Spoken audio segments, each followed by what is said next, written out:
pledge, please. I pledge allegiance to the flag of the United States of America and to the republic for which it stands, one nation, under God, indivisible, with liberty and justice for all. Let's stand, you're standing for a moment of prayer, a silence. At this time, we will take a moment of silence to allow each member of the City Council and those in attendance to prepare their hearts and minds to appropriately do the business of our city.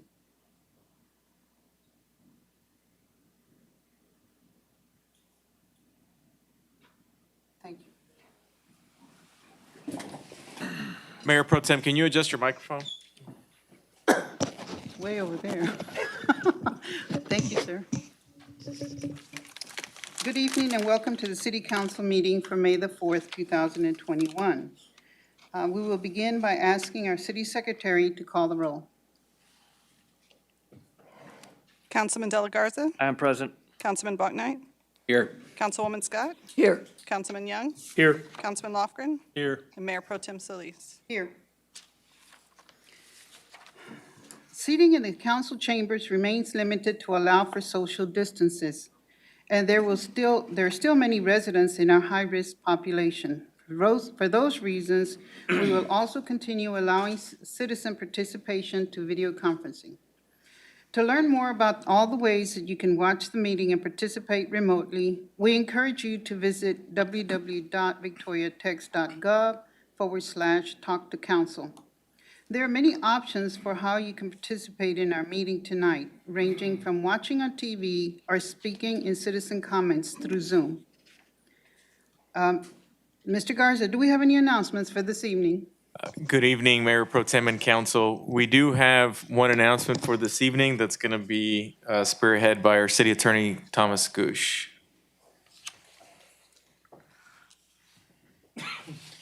Good evening, Mayor Pro Tem and City Council members. I just wanted to give a quick update on the special election that's being called for the District 3 seat. I'm sure that everyone saw the newspaper article yesterday. In addition to a couple of other people that have filed for mayor, Jeff Bucknight has filed for mayor, and that means that he will be resigning his seat on City Council, and we will need to call a special election for District 3. There is one correction to the information that was in the newspaper yesterday. My apologies. The application period for filing for that District 3 seat is not yet open. It will open after we call the election. We anticipate calling the election next Tuesday at a special meeting of City Council, a joint meeting between City Council and the Parks Commission. After that meeting is over, the filing period will begin at 8 a.m. on Wednesday, May 12th, when the City Secretary's office opens. And so any filings that have been currently filed, we are going to be reaching out to those individuals and making sure they're aware that they need to file starting next Wednesday. So if anyone's considering that, the filing period begins on that day, and then the filing period will end on Monday, May 24th is the anticipated close of the filing period for the District 3 seat. And all of that is in anticipation of us calling that election to be held on July 3rd, the same date as the mayor's election. If there are any questions, I can try to answer them now.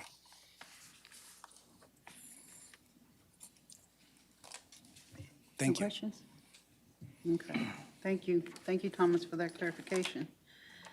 Tonight, we have a proclamation for Municipal Clerks Week. Mr. Garza, could you please read the proclamation? Absolutely, and if you're wondering why I'm reading it, it's because we are honoring our city clerk, city secretary, and her team. So I'm going to read it as they come up to receive it. Whereas the office of the municipal clerk, a time-honored and vital part of local government, exists throughout the world. And whereas the office of the municipal clerk is the oldest among public servants, and whereas the office of municipal clerk provides the professional link between the citizens, the local governing bodies, and agencies of government at other levels. And whereas municipal clerks have pledged to be ever mindful of their neutrality and impartiality, rendering equal service to all.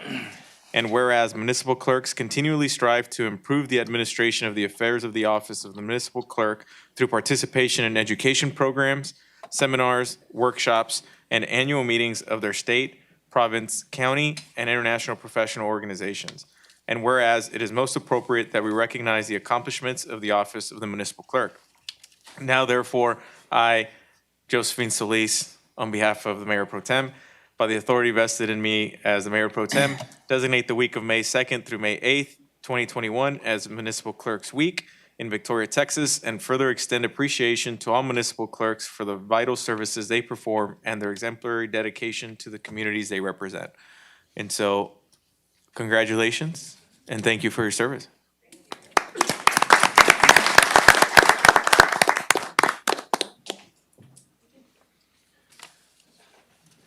This goes along with Jan's discussion in a minute, this first paragraph. First paragraph is the top paragraph is your proposal. Mayor Pro Tem, we don't have any other public or employee recognitions Okay, for the evening. Presentation, top paragraph. okay.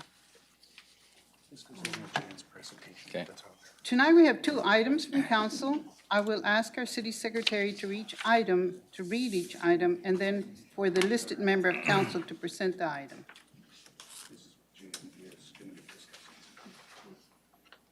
Okay, the first item on the agenda is the city council agenda policy, as discussed by Councilwoman Jan Scott from District 4. And on both of these items, we do anticipate some engagement from staff. And so we'll obviously go at the direction that council members would like. But in both of these items, staff is prepared to discuss the topic as well. Well, I asked for this agenda item because I'm just concerned about predictability of the agenda for our staff, knowing what they're going to put on the agenda. And I'm concerned about if one of us gets an idea that we want something on the agenda, we're putting staff in a difficult position for them to say no. We're likewise putting them in a difficult position to do a write-up for us that says that they encourage something if they don't, but they don't necessarily want to put into the write-up that they don't encourage it. And then when we get to council discussion ourselves, I feel like we may be putting ourselves in compromising positions of not fully understanding the importance of it. And I just sort of made up, what if I decide that I think that people in the park shouldn't have more than 2 children per adult ratio? And I just decided I want to do that. And so I asked Thomas to write up an ordinance, and he writes it up and it's presented to us. I'd feel kind of silly by the time we were done with the discussion, which I'd also like to be spared. And so that's just sort of my example. And so in talking to staff, they indicated, though, that if we're going to have a policy, they would prefer that it be written. And I think Thomas said it might even go so far as to be a resolution. And I'll let them jump in whenever they want to. But basically, what I'm proposing is that if we want to create an ordinance, that we first have it be brought up under items from council. And then if we get enough people that are in support of that resolution, that then it could come back at the following meeting for the readings. I find it difficult to imagine that there would be anything that would be such an emergency that I would come up with that staff wouldn't be coming up with also. So that's really what my frame of reference is. And I think this initial language is saying that if we're going to have something on the agenda, the city manager will include any item that we request, as long as we request it in time for the agenda. But if it hasn't been on a meeting agenda for consideration in the last year, then first it comes up under items from council. We discuss it under items from council. By bringing it on the agenda as items from council with the requester's name, that allows us to discuss it under items from council, so that it's not just what happened last time I brought something up, but we couldn't discuss it. This one today is open for our discussion. Is there anything else I should say? If you don't mind me adding on to that, Councilmember Scott and I had a conversation this morning about it where we, in that conversation, wound up developing this language. And one of the questions I asked her was, how formal is she proposing this policy to be? She's been describing it in terms of a policy. And of course, there's a wide range of potential ways to adopt something like this. It could be just an agreement among council members to follow this process in the future, what might be called a gentleman's agreement. Or it could be something like a mayor's policy, that the mayor runs the meeting, and so the mayor is directing the city manager, here's how I want my meeting agenda to be prepared. Or it could be more formal. I'm running up that scale of formality, okay? Something slightly more formal could be a policy that's been adopted by city council that is just reviewed by city council on a periodic basis. And then even more formal, you could have a formal resolution adopted like we adopt other resolutions that says, here is how we're going to manage this process in the future. And that would essentially attempt to bind future city councils to stick to that process unless you go through a formal process of amending it. And so through that gamut, there are a lot of options that are available to you. And obviously, I think what I said to Ms. Scott is it makes sense to put something in writing or with some sense of formality, but absolutely, we would follow whatever council desires on this front. I have a question. Does Robert's Rules of Order not address this issue with presiding officer being in charge of the agenda? It does. The And presiding city charter officer is, and I'm going to speak in general terms because I haven't reviewed that section of the book lately. I don't have mine, I didn't bring it. But Where's in where's the general- cheat sheet? But in general terms, the presiding officer, in our case today, the mayor pro tem, gets to establish the agenda of a meeting. And that's why kind of the second level of formality there is, you could say this is the mayor's decision. And the mayor would then simply instruct the city manager, this is what I want to see on our agendas. Or request other council members, please follow this procedure as we go forward, without instituting an absolute formal policy. That allows each successive mayor to implement the strategy that they'd like to see as well. And I think that's how we've been operating for the most part. And I think through the years that it's been very open and honest when we said, we'd really like to see something like this. And I think I remember mayors past saying, just make sure we have it on next agenda or something. But, it doesn't stop anybody from putting it on items from council anyway. Because I haven't seen any, go ahead, I'm sorry. I think any mayor and the consensus of council members up here saying, yeah, we all want that. I think the pressure from that is enough to have it on the agenda, not just a mayor that would say, oh, no, it's my agenda. I'm not putting anything on there unless I want it. I don't think that person would last very long. Well, and I'm not taking issue with anything that comes up under items from council and is on the agenda. My issue and concern is when we sidestep that process and just go directly to putting an item on the agenda for a vote without any discussion amongst council beforehand. And that's what this is trying to get at, that we agree that we are limiting ourselves to, first you put it under items from council so that we can have a discussion before we are faced with voting on something that we haven't discussed at all. And the corollary to that is, and that staff hasn't really discussed or vetted either, or perhaps they have amongst themselves, but since one of us asked for it, they're not in a position where they can say, the obvious, that's a really dumb idea, why would you do that? Or that's brilliant, why didn't I think of it? So I kind of like it as a gentleman's agreement to put it on the items from council first. So do I. I don't know about formalizing it. I wouldn't like to formalize it. I think it's been working fine. It hasn't been a major issue. Right. I do hate tying you never know in the future, and tying somebody else's hands to that. I think you're exactly right. Why waste staff's time? And I think that's a huge thing. I think that we're adults here and probably We all have a good make that decision based upon the mayor, Mayor Pro Tem's choice.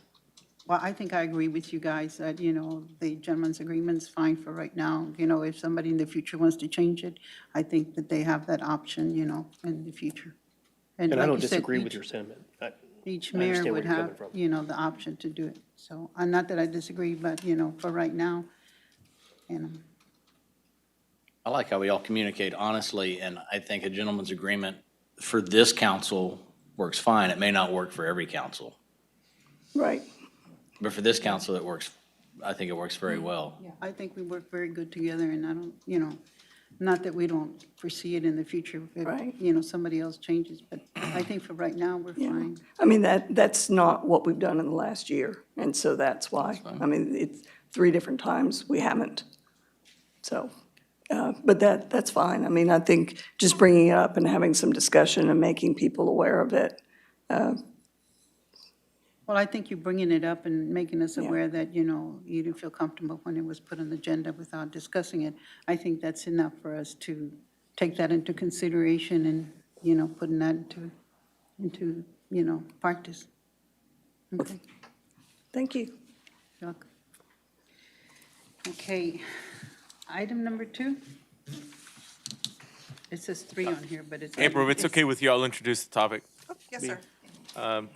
So this next item from council really is a combination of not just the 2 council members that are listed on there, but obviously many of you whom have reached out to myself and other staffers over the course of the last couple of weeks since our last meeting, wanting us to have a conversation about the first phase of Crestwood, specifically some of the striping elements and some of the concerns that have been brought forth by some of the citizens. And so we do have a short presentation prepared for this discussion and conversation, simply to help set the foundation based off of facts, based off of what we know, and start a conversation about how we can move forward. And to lead that discussion, Mike Etienne will take the podium as he has already, and he'll take it from here. Thank you, Mr. Garza, and good evening, Madam Pro Tem and council members. So, as you are aware, for the past 2 to 3 weeks, a number of residents from the Crestwood area, or the Crestwood Street, they have expressed concerns regarding the newly constructed streets. So, in response to that, we met with several of the leaders, including Mr. Harkin. We talked to Mr. Harkin as well as Mr. Waller to essentially better understand what the issues were and also to see if we can find solutions. So we went and walked the street with Mr. Waller during the rain, and so we got a better understanding as to what the issues were. So before I talk about the solutions, I wanted to provide you a few data points on Crestwood as it is today. So Crestwood is classified in the Thoroughfare Master Plan as a collector street.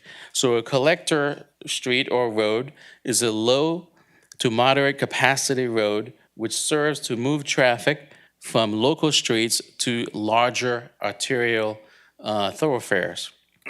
So the speed limit on a Crestwood or a collector road is between 25 to 35 miles per hour. There is also an ordinance which was passed in 1960, which prohibits parking on Crestwood. However, in 2009, an ordinance removed the portion between Ben Jordan and Sam Houston. Crestwood, essentially from Navarro to Ben Jordan, as you are aware, was in poor condition. It was riddled with potholes. So we have begun the process to rebuild Crestwood from a 4-lane road to a 2-lane road with a center lane. This design of this project was discussed with council back in 2017 and also 2018. So this aerial map, council members, shows you what Crestwood, especially the 1900 block of Crestwood, looked like. It was a 4-lane road, and today it has 2 travel lanes and 1 center turn lane. So this is the before, and this is the after.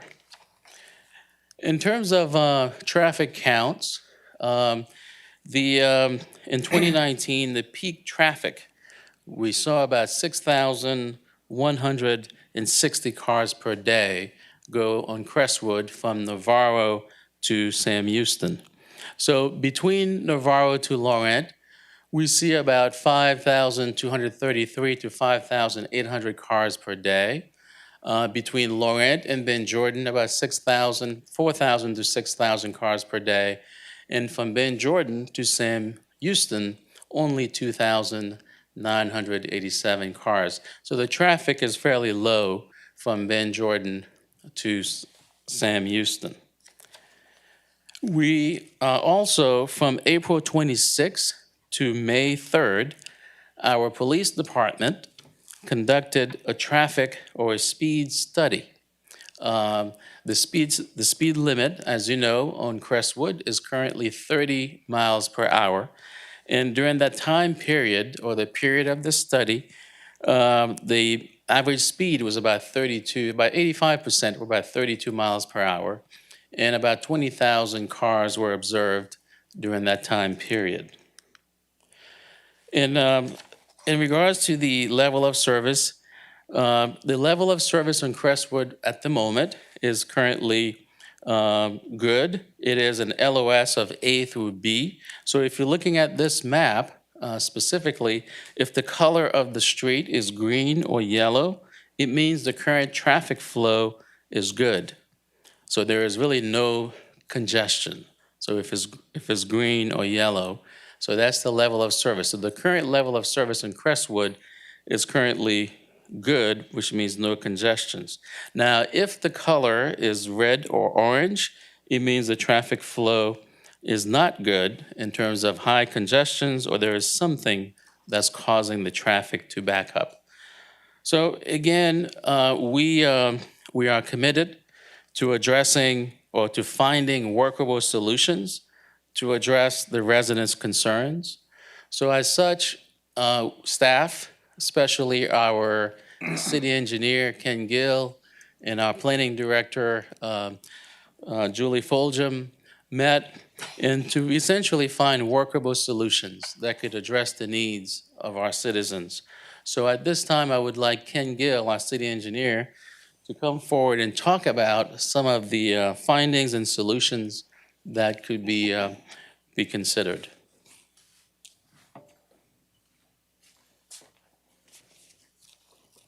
Take that off. Okay, good evening.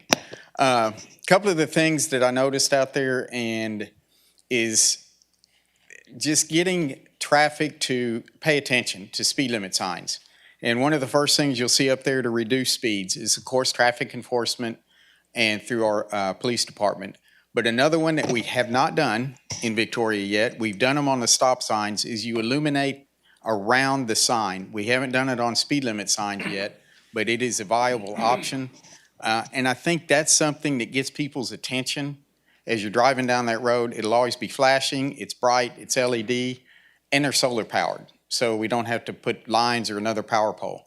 That is an option that I think in something like this situation would really help grab attention to the drivers as they're driving through.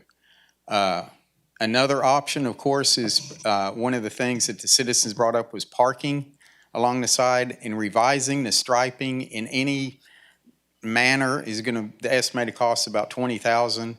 And then there was discussion about widening the street, taking some of that out and widening the street to give it a little bit more room, possibly parking on both sides. And I'll go through some of the options.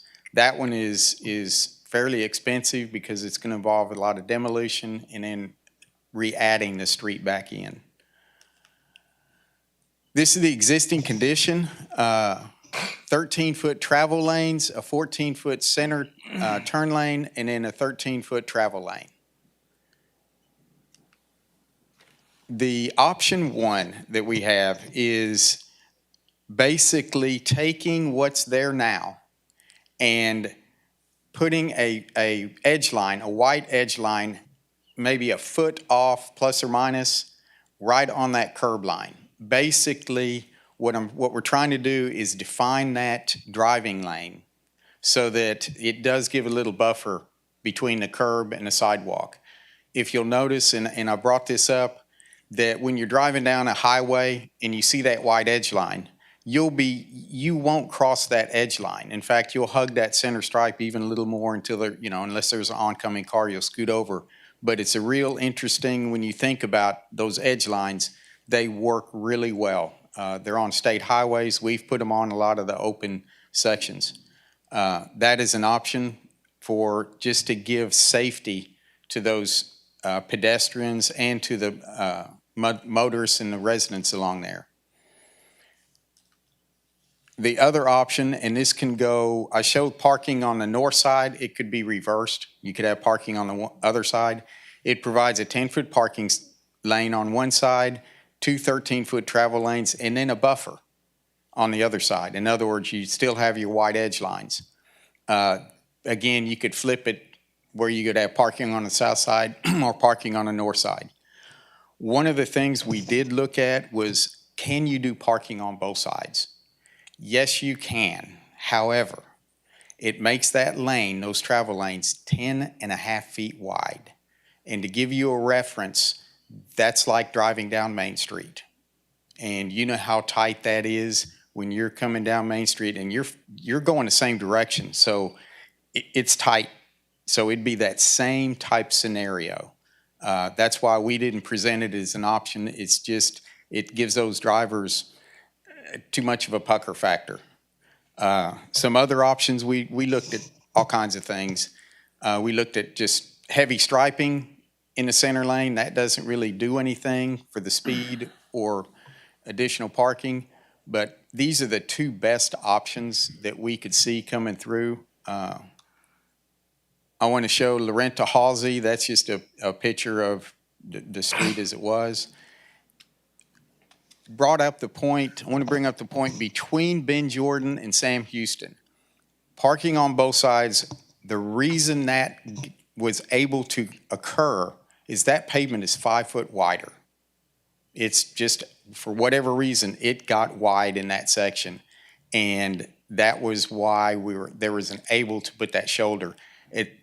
During the years before that little piece was done in Sam Houston, there was still no parking on it. It was just the resident says, hey, since it's so wide, can we park on it? And we said, well, okay. And that's why we brought that ordinance back to council. Oops. And I am done with my presentation. I'll entertain any questions, comments, thoughts. The LED lights on the speed signs, what color would they be? Just white? Just white. They're bright though. Okay. They will shine during the day. We've got some on Delmar and, let's see, Delmar and Ben, is it Delmar and Ben? Ben Wilson's the first one. Ben Wilson, that's it. Okay. We've got them in several locations. There's one when you're coming up Country Club and you stop and it tees off, Spring Creek Road, and it tees off. That one's on permanently. And they're bright. I know the TxDOT's been putting them in, but it's something to bring awareness to that speed. I have a question, just one question. If you were to make that, the two sides to park, and you said it would be like driving down Main Street, wouldn't that also kind of reduce your speed? It would reduce it, but what I would be afraid of is if somebody doesn't park just perfect, I mean, right up against that gutter and right up against that gutter, if they're a foot off, that lane may go to 10-foot or 9-foot lanes, and it's just going to be too narrow. Truck traffic is, if you got a UPS truck or anything large going down there, they're going to have to cross over into the center.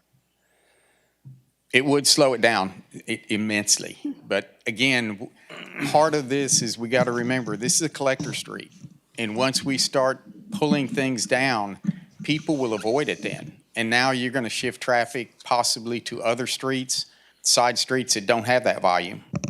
And that's one of the reasons we keep those lane widths at 12 foot. That's an industry standard. And how would you decide which side would have the parking, the north or the south? Would that be up to the residents, or? I think that'd be a residents and a council decision on that. It could be either one. Would they get more than the 10 feet or just the 10 feet for parking? It'd be 10 feet. In our according to the planning department, 9 foot is the minimum for parallel parking.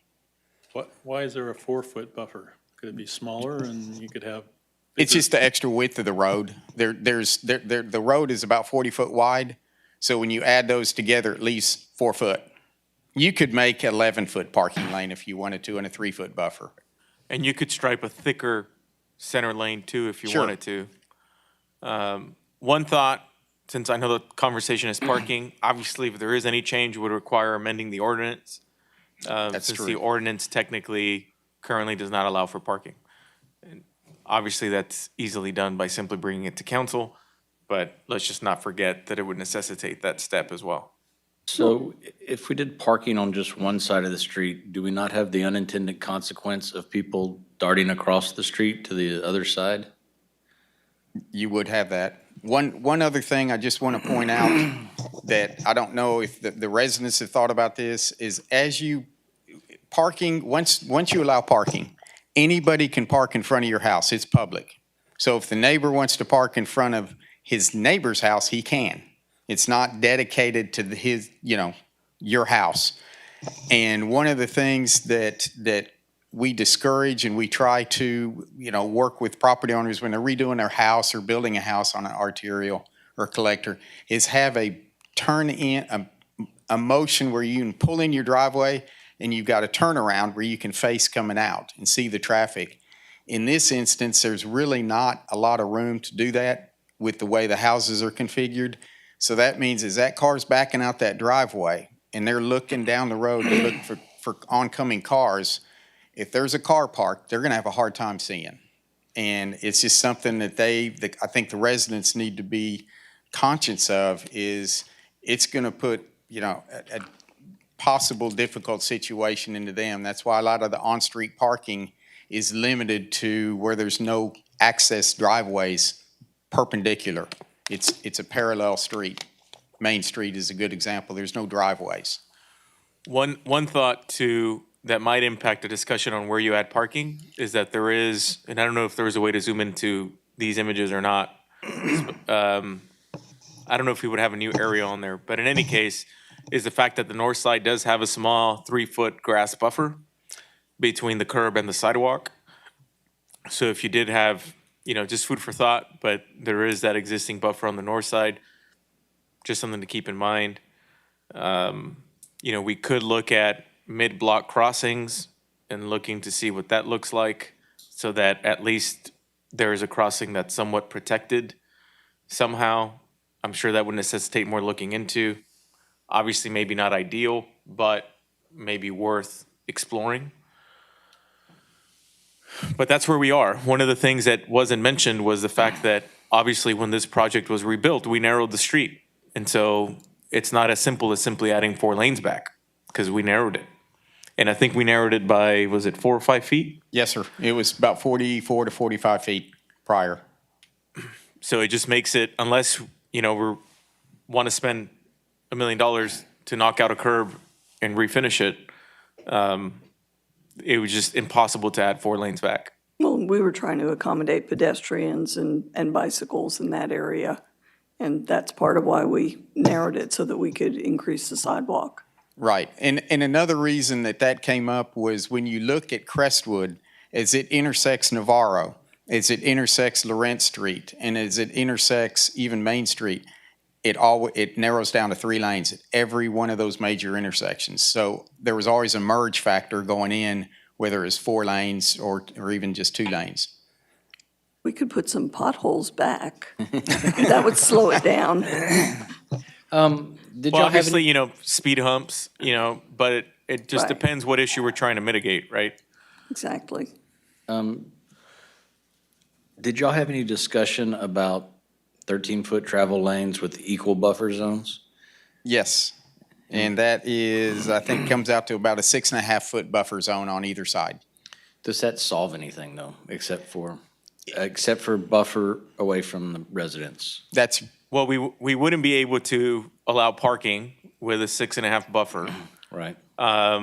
It might help the scenario of when there's a delivery truck or a garbage truck that's picking up, creates, maybe some space to go around, but you're still going into the oncoming traffic. One of the concerns that was brought forward was the fact that the new design brought closer the vehicles passing by the homes, right? But there were lanes there before, but that was brought up. Having a buffer on both sides might also make it okay if a car sticks out a little bit. So, there were some pictures that were forwarded to me where there was a truck that was hit because when they tried to park, trying to park two cars in that driveway, if your car's sticking out, a little bit, currently there's no give, right? If the car passes by, you might get hit. But if there's a buffer, there's a buffer, right? But there's an ordinance where you're not supposed to block a sidewalk with your vehicle. Correct. That's what I was wondering, because I saw two But I mean, vehicles but parked. but at some point something has to give, right? And we just need to ask ourselves, what issue do we want to mitigate? Mr. Gill. And it's just one of those unfortunate situations where we just can't solve every situation. Mr. Gill, what's the narrowest can a parking lane be? 9 foot for parallel parking, right? Judy? 9 foot is the narrowest. 9 foot, yes. So 9-foot parking on one side, 13-foot lanes, and a 5-foot buffer on the other side for come and go. Could that happen? You could do that. We could temporarily do that until we do it, restripe it, until in the future we could budget for something Right. more safer and better. Right, and I just went with 10 to give it a little extra room for parking, just to give that person like me who cannot parallel park. How would you temporarily do it? Well, you restripe it for the time being until we budget in the future, 5 years, 10 years, whatever, to get it fixed. But we We'll always, built, if we chose to. yeah, I mean, we built if it this didn't happen, for it other didn't happen. purposes and, built this as a good quality. Well, eventually, but we need a quick fix because the way it is now, it's not working. I've driven it, I've been on it, I've walked it with the gentleman. And there's definitely a major issue and lives at stake because so many people walk that area. So we've got to at least restripe it temporarily. Ricky, how's it different than it was with the sidewalk against a 4-lane road? Is it the rolling curb I'm not sure issue, what you're or asking. is it the, I don't understand your question. previously when it was built, right, it was 4 lanes, Exactly. and the sidewalk was right against the roadway? Correct. So So you can go back to That what he's picture? talking about. Wait, let me get So back. can you show the current? I'm getting there. Let me go all the way back. I thought you had the stripe, but that's all right. There we go. There you go. So in this situation, so let's think back to some of the communication that I've provided you, right? And maybe we should have started there with summarizing the concerns. But residents were under the impression that you could park in the outer lane in the evenings and on weekends to a certain extent. In that scenario, a delivery truck could be on the outer lane and somebody could safely go around the truck by using the other through lane. And obviously, if there was a car parked in front, you could do the same. So from my understanding, part of the observations are now that it's 3-lane with a middle turn lane, obviously can't park in the through lane because there's only one. And when there's some type of delivery truck, unless somebody completely stops, they're going into the middle turn lane to go around it because there isn't a second through lane that's quote unquote safe, right? And so what people are observing in terms of the habits of the drivers isn't that they're slowing down when there's a garbage truck or there's a FedEx truck that pulls up in front. They're going into the middle turn lane, which is creating the middle turn lane to be a pass-through lane almost. And obviously that's not the intent of a middle turn lane. And that could obviously create issues if there are people entering the middle turn lane to actually turn, and then you've got, a car coming or something like that. But that's one of the issues that was brought up. So But are you saying that the sidewalk was safer because there were cars parked illegally along there? I'm not sure we're talking about the sidewalks. At least from my perspective, we're not talking about the sidewalks. But specifically in terms of the differences in terms of vehicular patterns, from the 4-lane to the 3-lane, that's what we've observed. No, and my question to Mr. De La Garza was, he said, that, the safety of the residents on the sidewalks, because people are walking up and down those sidewalks all the time. But in this view here, I see the sidewalks right up against the lane of traffic already. I don't see that this new design's different, save for the curb, that's a rolling curb versus a traditional curb. And in fact, on the north side, we have a 3-foot buffer just from the I think the grass. emergency, or this turn lane that we're calling down the center, is giving some drivers the idea that they can drive faster. And that's what the residents are saying. Now that the speed of the drivers now, it's more dangerous because they're driving faster. Not only that, they're actually passing in this turn lane. So it's made the drivers take more risk. I think They're that's, driving faster, so that's what the residents' concern is that the traffic driving patterns and habits have drastically changed to make it a lot more dangerous. well, I think some public information, some public education and the speed limit signs could go a long way in that. I mean, it's a nice road now, so people are going to drive faster on it. But I think the speed limit sign is a really good idea from that Do standpoint. we have to have a turn lane down the middle of Crestwood? No, and as a matter of fact, one of the other options could literally just would be putting a center line down the middle and just leaving, 20-foot lanes. But I don't think and that's, You'll go really fast. we didn't include that as an option because that presents all sorts of other issues too. But I mean, theoretically, could you just stick a line in the middle and just let it roll? Sure. But if one of the concerns is the proximity of the vehicles passing by in front of the properties, well, then having that outer line could help with that. And if we needed to look at, options for reflectors or whatever the case may be to include in that line, we can certainly do that to help sort of make the point, stay in your lane, right? So, I mean, it doesn't have to just be a painted line if what we're really trying to solve for is keeping cars away from the sidewalk when they're passing by. And I don't have a problem going to 2 lanes. The part that I'm struggling with is what do you do on the outer sides? And I understand the parking issue, but I'm so afraid with other pedestrian issues that we've dealt with on other streets that I'm concerned about putting it on one side and not both. I don't know that it solves anything on one side, particularly with delivery vehicles, because you still have to, if they're going on the south side delivering, the car's gonna have to wait behind it, or it's gonna have to cross into incoming traffic. You also have the trash pickup. Daryl's shaking his head over there. it takes 20 seconds per home for trash pickup, courtesy of our amazing employees. Daryl says, very good, yeah.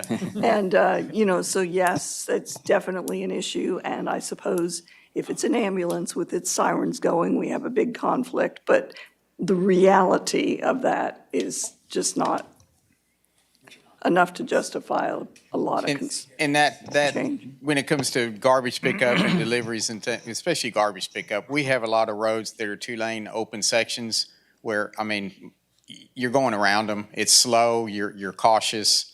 So I mean that's not necessarily an uncommon thing in a city or us. I'd like to hear from the residents. I'd like to know what their concerns are. If it's parking and the speed, the temporary thing would be to go with what you're showing on the screen and putting parking on one side, and we could see how that goes. But you're talking, if we put parking on both sides, we're talking about major investment in money. But we could temporarily do this, right? Yes, Or- restriping. It's just restriping. I mean, the restriping can be a permanent restripe. Right. Yeah, I don't wanna call it temporary, because then that That gives the implies false that you're gonna impression come that we're later. gonna do something later. I agree. Well, that's fine, but it can't stay the way it is. It's not safe. And I'll concur with Jesus, is on the north side, we have that built-in grass buffer, and that would make the best sense where the parking would be. Because it would, in other words, that car is going to have not a tendency to roll that curb or get too far over. They're going to stay away from that line. So that is the purpose of the north side, as being a more preferred location. Ken, besides the solar lit speed limit, the flashing or the constant speedometer, so to Right. speak, like you have going down into the park and stuff, is that an option to put The, on? the flashing one? Either the flashing one or that shows your speed to the drivers? You could do both, but I think the flashing one works. I mean, it works. And we could do one. It's just more expensive, but not that much more. Either one or both. I've seen the new cars that tell you what the speed limit is and whether you're going the speed limit or not, and it's showing it to you right there on your dashboard. And I'm going like, oh, wow. But we don't all have those kind of cars. Well, I'm with Mr. Lufgren. I'd kind of like some more input from the community, then maybe we could Well, the continue community's here. discussion. And we got citizens communication coming up next. Yes, we do. Thank you. Thank you, Ken.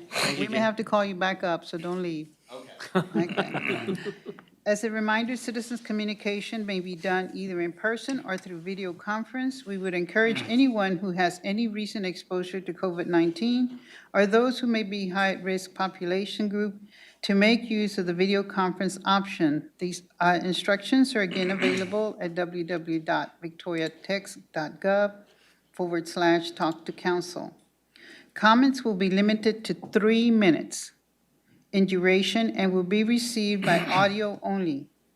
There will not be an opportunity to provide any presentation or visual materials either in person or via teleconference. Please remember to silence all cell phones, televisions, and other background noise so that we can hear clearly your comments. It is generally the practice of the City Council not to respond to comments made during this time, but city staff will be available to follow up as necessary. Can we dispense with that and allow for us to communicate with the citizens? Yes, ma'am, we can tonight because it is listed on the agenda. Thank you. Okay, anybody who wishes to come forward, I have Walter Hawkins?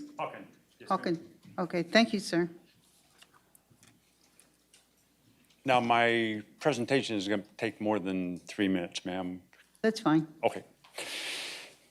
Ladies and gentlemen of the city government of Victoria, Texas, first, congratulations, Councilman Balknight, on your election.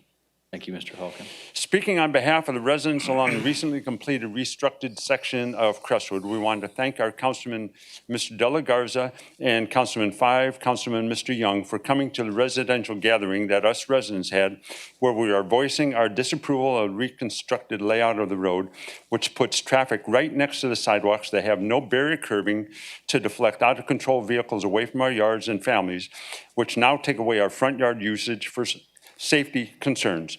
As we expressed, this new layout puts a high-speed passing lane in the middle of a 30-mile-an-hour road, which is used whenever we're driving the speed limit, making right-hand turns into our driveways, or having packages or pizza delivered, or normal garbage pickups. I recently watched and photographed a car dropping, watched and photographed a car dropping a package off at a residence. A police van stopped behind it, and another vehicle started to pass the police van until I guess the driver realized it was a police van. We also lost any possibility of curbside parking for package or pizza delivery, or when we have extended family over and have events such as garage sales or even household cars. We are now aware of an ordinance that was put on the books in 1960, which prohibited curbside parking, but that ordinance apparently didn't apply to the previous reconstructed section of Crestwood between Ben Jordan and Sam Houston Streets that is striped for and allows curbside parking for both sides of the road, even on both sides of the road, even though there are only 9 houses on one side. Not knowing about that ordinance, us 53 homes in our section had been using the outside lanes of the previous 4-lane layout of the road for deliveries, events, and parking as needed. A lot has changed in the household since the 1960s. Movies and television shows are now in color. More mothers are not stay-at-home moms and need cars.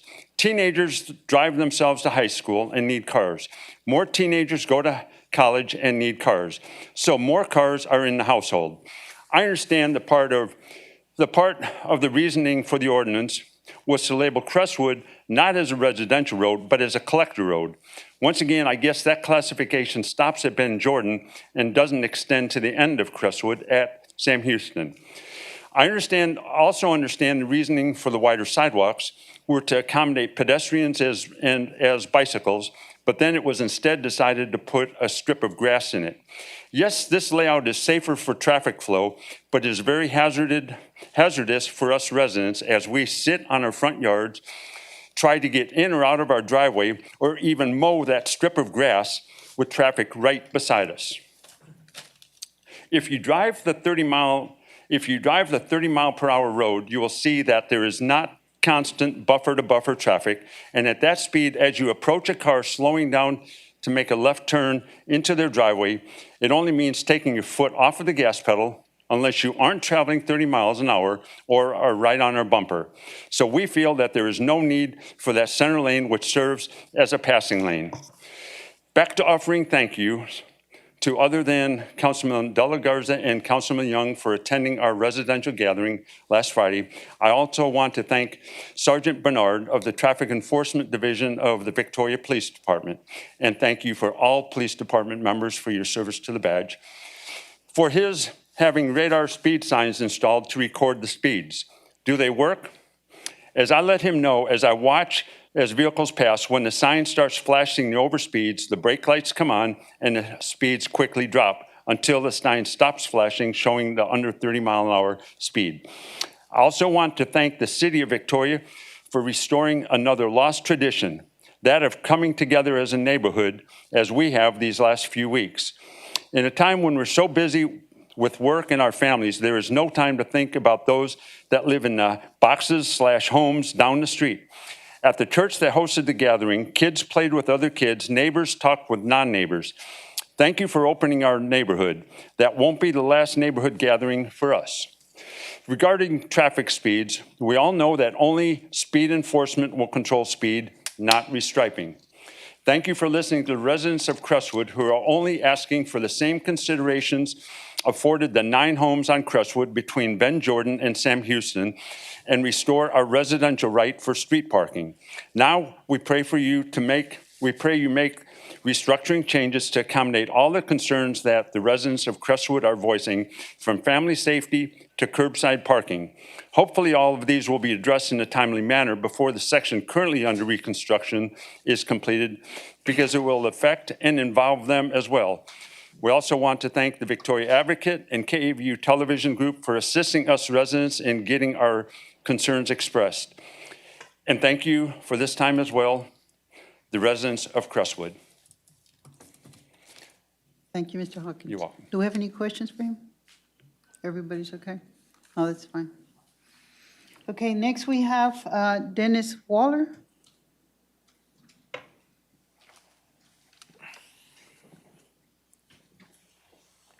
Thank you. I'll just limit my comments here to off-the-cuff remarks. You have to understand that from the resident's point of view, the elimination of any kind of street parking really puts it at limitations on our activities. Not only we have family events that require additional parking. We have deliveries, of course, and now that everybody's ordering off the internet, we have package delivery more than anything else. We have the post office. You have to understand, the parking is going to be there no matter what. I mean, when we didn't know that it was a no parking zone back when the ordinance was passed in the 60s, but it didn't obviate the need. The need was always been there, has been there. It's only worse now with more vehicles per household. commercial events, moving events, even lawn service, requires a truck and a trailer. Where are they going to put that for the duration? There's just too many different activities associated with street side parking to eliminate it. I mean, you can edict it all day long, but you don't remove the necessity. We have to have our parking because we have nowhere else to go. Speaking for myself, we've talked about narrowing the road, but on the south side, they actually took more yard. I remember when I grew up, we had bar ditches and the yards extended out. We could have most family parking for my mother when she had Christmas. Now there's no parking. If you want to park, you have to park on the lawn or park behind. It's basically with a half yard in front now. You've got one vehicle parking in the driveway. The garages have all turned into storage or another room. And if you stick another car behind it, there you're going to have you're going to have a bumper sticking out into the sidewalk, which is evidently not a. I also will say that they're going to park no matter what. So if you eliminate the street parking, they're going to park on the sidewalk. They're already parking on the sidewalks. UPS is parking on the sidewalks for delivery. The post office is parking on the sidewalk with their trucks when they deliver the mail. It's there. I mean, you look down the street and you'll see at least one vehicle on the sidewalk because they've got no place else to go unless they're parking on their lawn. So unless we repave our yards now for the residential dentist office look or allow traffic ruts to grow in our yard, we're going to park on wherever you've left us. And in this case, it's the sidewalks now. Thank you. Any questions? I have a question, and I apologize because this is really off the wall. But while that was under construction, it was one way, and there was parking. There was plenty of parking. On the other side, yes, ma'am. Is one way a viable option for you folks? I think it's more viable. You have to understand, the bottom line is we have to have street parking. I mean, priorities are safety priorities, and, you can talk about the fact that we have high-speed traffic up against our yards, and there's mothers concerned about having their kids in their front yards at all. So we've lost that really home activity for all extents and purposes. But yeah, when it's been over a year on construction and the parking on the other side worked well for us. And quite frankly, it slowed down the traffic flow. Now they're discovering that we've got 2 lanes on Crestwood and the traffic is back up to what it was before. So it's Only a little parking. bit faster because now it's a concrete runway. So parking is really the biggest issue, and then the speed It's a as well. necessity, and that it won't go away. Like I said, whatever you leave us, that's what we're going to park on. Thank you. Thank you. I was going to ask a while ago, is that something that we could do, make it a one-way street right there? And what would happen with the rest of Crestwood? And, So keep in mind that it's a collector street. oh, you can't make it a one-way? Yeah. Yes, you can. You got 18-wheelers that go both ways on that street. I mean, theoretically, I don't know if there's legal limitations that would prevent us from doing that. But we need to think, big picture, right? Road network, right? You don't build a church for Easter Sunday, right? So we need to make sure that we don't lose sight of the road network in its entirety when we're talking about designation of streets and different elements. I'm not advocating that, but I was just sort of trying to throw it out there and see, but that did help because it clarified that parking really is the issue for this gentleman anyway. Correct, and that's been the experience of staff as well, that the primary concern is the parking.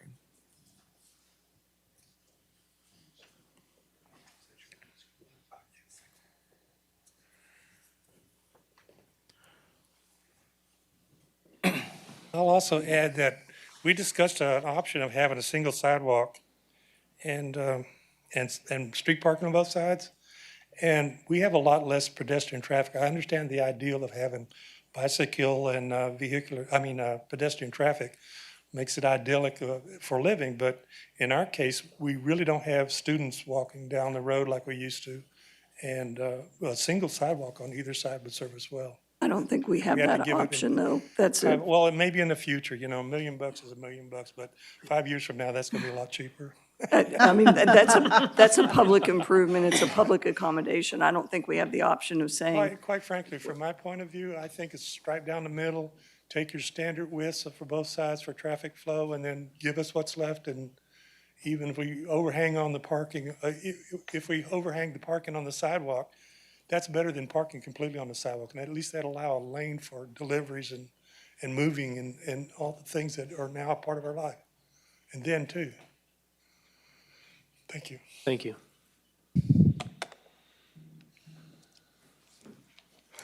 This is a question for Ken. Ken, if we allow parking on part of the garage and then just do, you know, like the gentleman says, would that deteriorate or lessen the life of the sidewalk? Yes, because the sidewalk's 4 inches thick, where the pavement's 8 inches thick. A typical driveway, residential driveway, is 4 inches thick, so it's not going to be. They're not driving on it, so they're not putting those impact loads. So, but it will shorten the life of that sidewalk. There's no doubt, especially as heavy trucks. If heavy Like trucks get on it. UPS, that's doing it now, FedEx, that's doing it now. Well, I'm fine. If they want a parking, you know, I'd let them say north or south. Tell us which one you want. As a community, as a residences on the street, I still think we're doing, making a pedestrian nightmare, but hopefully it's not. And hopefully people can cross the street in a safe manner. But that's the only option. are there more people that want to address this? I have some, but they're for other subjects. Okay. I will Unless, briefly mention too that on the conversation of north versus south, if we were to look at that entire stretch, there are more houses on the south side of the street than on the north side of the street. So that could be a factor as well in determining what side of the street. It might show up in their vote. If they voted in groups, then the south side would win. Yeah, there you go. because he said You know, 53 houses, so how many are on the south side versus the north side? I'm sorry, can you repeat the first part of that? He said there was 53 houses in total. So how many are on the south side versus the north side? I will make that, I'll make that count. I don't know. Okay. I do have it written down, but I'll make that count. So just at first blush, there appears to be 15 or 16 on the north side. And so I guess the balance would be on the south side. Okay.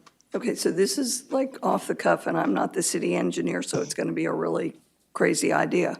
And I wouldn't propose doing this more than once, but could some of the parking be on one side and then a shift, which would, of course, move the traffic lane also, it'd give a little jog to it, which would do another thing to slow it down. People are loath to give up their convenience, you know, they put what they want. I mean, some world and you put up a no parking sign and everyone's parking the sidewalk. But the problem with one-side parking, and we've experienced it during construction, is that they take the difference in front of our driveway. We had a lot of encroachment on our driveway during construction because all. Could he come to the microphone, please? Can't hear you. Like, and We were saying that, I was saying that during construction, when we had one side parking and the other side was being worked on, we had issues with cars parking in front of our driveway just because of the parking load. And so going forward, if we go to the solution where we have one side or the other parking, we'll have encroachment into our driveways and we'll have that issue to fight. I mean, we could paint it yellow or whatever, but Well, to some extent, the need will that's, be there. And that's just something that you'll have to deal with and over time be able to talk to the people that are blocking you in. I mean, there's got to be some involvement of the people that live there also. that's true. And then the other thing is that people are creatures of convenience, so there's going to be a lot of illegal parking on the other side. They're going to be parking on the sidewalk, 4-inch pad and all. Well, I would request We'll- that that we'll be take care of ticketed. that. yeah, they'll have to be Well, they'll be enforced. ticketed, just like the speeders have been ticketed. I mean, both of those have been non-issues historically. But I think a precedent with, from that standpoint would need to be set. And if parking is done on one side and it's illegal on the other side, I don't know how the that city at works. one time would eventually have to, That's true, but for everybody to act Enforce. legally, you still have deliveries that people will have to walk across two connector street traffic flow to deliver a pizza or a package. I don't know, people park in the middle of John Stockbauer when they're delivering. They park in the middle. Well, that's So- that's our issue. That's our current option now, but, you know, that's really hanging out or parking in the middle of the highway. I was never comfortable with that. Well, it gives me an idea. Could it be a delivery-only lane? Delivery lane only, yeah. Delivery, make it all yellow, like the hospital parking lot? Well, I'd like to propose that with all this information, that maybe we let staff think about all of this again. Excuse me. Bring it back. Instead of us trying to come up with answers, because mine are going to get even wilder. I don't know. I think Ted voiced the opinion that not parking on the sidewalk was a Department of Transportation edict, but then he segued that into not parking in front of the driveway. So I don't know how obsolete that is, not to have any sidewalk parking at all. So, you know, my own opinion is give us partial parking between the street and the sidewalk if there's any distance to be made up. That way everybody's happy. You know, they got their parking in the shortest distance to the front door. And we got two lanes of traffic flow away from their front yards or half yards. And it's just a question of whether you allow some overlap between the street and sidewalk parking, in my opinion. So basically what you're saying is to leave the 213 lanes for travel and take the other 14 and divide it by 2, and y'all both have Yes, parking on ma'am. both sides? That's exactly And right. on the- But you have to have 9 feet as a minimum for parking, so no one gets parking in that scenario. Right, and I'm not sure, quite honestly, you know, consciously allowing for parking on the sidewalk Yeah. is definitely not recommended by any professional on this side of this equation. Right. Because of the pedestrian safety component to it, regardless of whether it's one person or 100 people that use the sidewalk, we also have a responsibility to the intent of the sidewalk and those who choose to utilize it. Right. Yeah, I can't. Well, you're going to be citing a lot of its citizens right now when they're going to be parking on the sidewalk, because that's what you've left them. I mean, you've We're turned going to us- do some you've turned us into enforcement, outlaws, because is what you've that's done. not, we're going to be doing some enforcement. Parking on the sidewalk is not allowed, and I want you to share that with anybody listening and anybody in your neighborhood. Parking on the sidewalk is not a solution. It's not a solution anywhere. Well, then give us one side at least. Okay. That's what we do. We have some more people that want to talk, so Michael Teen, or Tier? I'm not sure if that's the last citizen on that topic, but just briefly, I'll just circle back that staff will certainly continue looking at those options. And so we'll bring back some additional information. I think that's the last one, because I have 3 more, but they're on another topic. Plus, I have Michael. But this is a Michael Tier, and I didn't know who he was with. He's with the theater, With the theater? Okay, Yes. well, I thought maybe it Victoria was. Theater. Well, I'm sorry, because I do have another Michael, so. Oh, I can come No, back. no, you're the one I'm calling. Well, hello. I'm Michael Tier. I'm Executive Director for Theater Victoria. And I wanted to come and just send a huge thank you to the city and the Parks and Rec Department. We just presented Frozen Junior out at the Ethel Lee Tracy Park. And it was a huge success, and it's not just our success, but I feel like it was a city success. And I wanted to come and sort of give homage and thank the people that made that possible. You know, Mrs. Tracy was a huge supporter of all the great arts that we have here in Victoria, Texas. And, you know, I looked at the plaque out there, and our name is on that plaque. And I felt ashamed because we had never used it before, you know. And but I think leaving the comforts of your own home, being at the Wilder Center was a reason why we never used it. You don't realize how comfortable you are in your own home until you leave your own home, and now Mother Nature is in sort of guidelines of what that is all about. But we're happy to be able to fulfill her dream of enjoying the arts and the great outdoors and under the Victoria stars. And I do look forward to working with the city and being able to do a lot more youth productions out there. I think it's a wonderful venue, and we've gotten so many positive feedback from families that came out to enjoy the park. You know, it's a shame that some people don't even know where the park was, but we were glad to be able to showcase that park and really bring and highlight its beauty. And so I just, like I said, wanted to come and say thank you to the Parks and Rec and the Ethel Lee Tracy Foundation and the city for having that venue out there. So thank you. Thank you.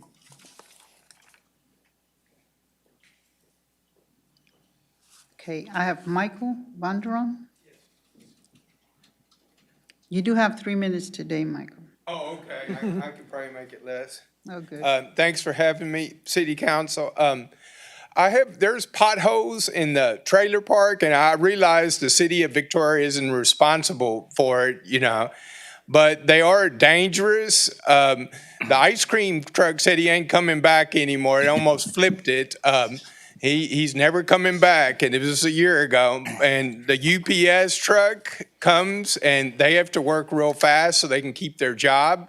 The FedEx people have to work real fast, and the truck's like rocking back and forth. It looks like a swamp, you know, and it looks like the trailer park owner has no intention of fixing it. And I was wondering if there's any code violations the city of Victoria code enforcement or fire marshal could write him up on to make him fix the potholes against his wishes. You know, he is a prominent attorney. You know, money's no problem, and a lot of people are scared to speak up because he might threaten eviction or raise the rent, but I'm not scared of him, you know.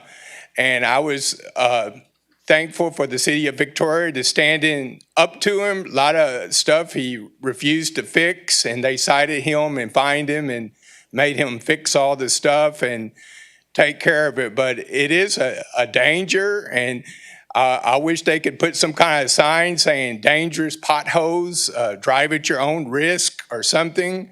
We have the fire marshal coming here, you know, looking for criminals, the police department, sheriff's deputy, child protective services, adult protective services, and we have waste management, the garbage truck, and we have people parking in the middle of the road because they have lawn care services and there's nowhere else to park. We have people having to cut through people's front yard because they don't want to go to the swamp. And, you know, you have to worry about getting another alignment, suspension, new tires. And the trailer park owner has no intention of fixing it. And I was just wondering if there's any code violations to where they could maybe legally make him fix it, you know. And that's it. Thanks for listening to me. Appreciate it. Thank you, Michael.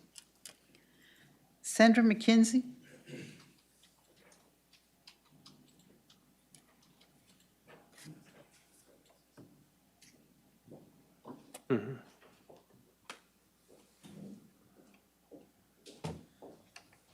Madam Pro Tem and Council, may it please you for my being here tonight. I'm here to talk to you about a proposal that's in play here. I think some people have talked to you about it already, and that is a hazardous waste facility for melting heavy metal. It's a grave threat to our community, both from an economic standpoint and a public health and environmental standpoint. I know some may think, well, it's down at the port, but speaking of transportation tonight, this facility plans on bringing hundreds of thousands of tons of steel waste through our town. Well, some of it is coming from Sinton, granted, but there's also steel dust in other locales, and there's no guarantee that they're not going to be bringing that material in through the trains or through the roads in Victoria. And in their application for a permit to pollute, the company cited 4 companies that are comparable to their operation called Wells Kilns. And I looked at the history of those 4 operations, and to my disdain and concern is these are the consent orders that have been placed on those operations. This one alone is Palmerton, Pennsylvania, where 2,000 acres were defoliated and 200 homes had to be scrubbed. And there was lead in the children's, though they were discovering lead in the children's schools 3 miles away or 2.5 miles from the facility. Now, to be fair, Palmerton was a mining operation, but then they came in later and put the Wells Kiln in. And when I started reading about the facility in Pennsylvania, the facility in Chicago, the facility in Alabama, and the facility in Tennessee, this is not a closed system. There were problems with the material getting out of its confinement, if you will, into the groundwater and into the road surfaces and air. It releases mercury and lead, as well as sulfur dioxide, which combines with water to make sulfuric acid. It's acid rain.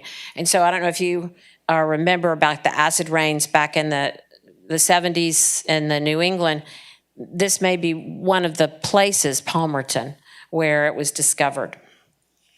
So I would ask that you seriously study this, and I've gone through the material, and I'll be happy to email you these consent decrees issued by the United States government against these facilities. And I've also made a list of questions that I think need to be answered before we agree to accept this facility here. And I learned in my research, we've heard about Witsit, but there was also Buncie, Indiana, that refused this facility, or a Wells Kiln facility. They moved it to Logansport. So if I may approach, I'll give you the research that I did. Let me see where it is.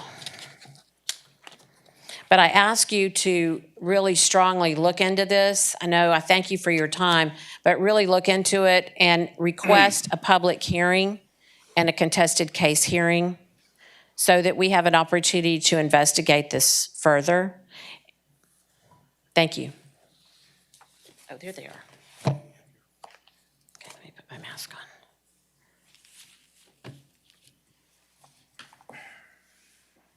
Sandra, go ahead and give the documents to the gentleman. Thank you.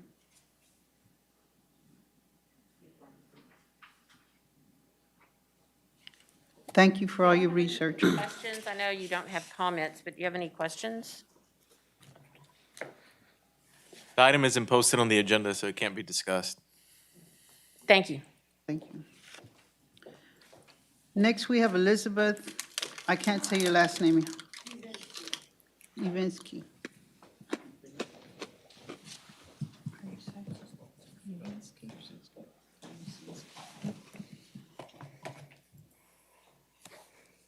Okay, and remind you that it's limited to 3 minutes, please. Yes, ma'am. Thank you.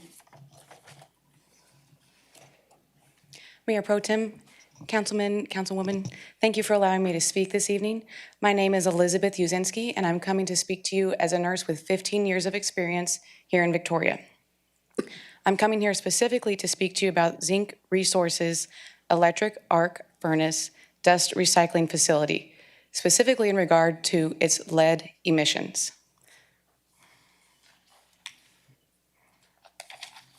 According to their application, Zinc Resources permit disclosed that they will be annually emitting up to 164,000 tons of carbon dioxide, nearly 100 tons of cobalt, 61 tons of nitrogen oxides, and about 95 tons of other pollutants. So what are those other pollutants? They include organic compounds, lead, sulfur dioxide, as Ms. McKenzie mentioned, and particulate matter with diameters of 10 to 2.5 microns or smaller. That could go through my N95 mask right here. So if you don't want to be polluted with those contaminants, you would need a P100. I realize not everyone is familiar with the hazards of breathing in lead dust. This prompted me to write an editorial to The Advocate. It ran today. I'm going to briefly read it in case you hadn't had a chance to read it yet today. As a local nurse with 15 years of experience, I am extremely concerned about the health implications of the proposed building of Zinc Resources Electric Arc Furnace Hazardous Waste Recycling Facility in Victoria County. We know that these facilities emit lead dust even when operating without emissions violations. Science has shown the hazards of living near such facilities to include high blood pressure, which can cause vascular changes that increase your risk for stroke and heart attacks, among other things. Other health consequences include organ damage, miscarriage, stillbirth, premature birth, and low birth weight. Lead accumulates silently in the body over time. Until toxic levels are reached, most don't even know there is a problem. Children absorb 4 to 5 times more lead when exposed to the same volume as adults, putting them at an especially high risk for health problems. There is no safe level of lead exposure. No safe level of lead exposure. Unfortunately, these facilities have been shown to cause groundwater and surface soil contaminations with lead, chromium, and vanadium, to name a few. This is in addition to the lead dust that has already been disclosed to be emitted. As a nurse, I care about everyone's health in our community. No one deserves to be poisoned by a facility that we don't even need to keep our local economy afloat. It is bringing only 60 jobs. Zinc Resources has already submitted their permit to CCEQ. I implore you to comment against their permit. The link is in the article that ran today. I'm sorry, the editorial that ran today. In addition, I come to you today asking that you, as councilmen and councilwoman and Mayor Pro Tem, would directly lobby our state representatives. I can write them, I can lobby them. I'm just a citizen. You guys hold a heavier title than I do. I really feel that you have a duty to handle the complaints of your constituents. Consider this my complaint. I don't want this in our community. I don't want it for myself. I don't want it for y'all. I don't want it for anybody out here. I don't want it for my son. I don't want him to grow up around this. Councilman Bachnight, I also would like to congratulate you on winning the re-election. Thank you. Yes, sir. I also am excited to see that you're going to be running for mayor. I saw you put that in yesterday. This would be an excellent opportunity for you specifically to show your potential voters that you do care about the health and safety of the people living in your community. I specifically encourage you to please contact our state representatives. Thank you so much for your time and consideration. I've also printed my sources since they didn't run in the Advocate today. If it is okay, I'd like to hand them off. Thank you. Thank you, Elizabeth.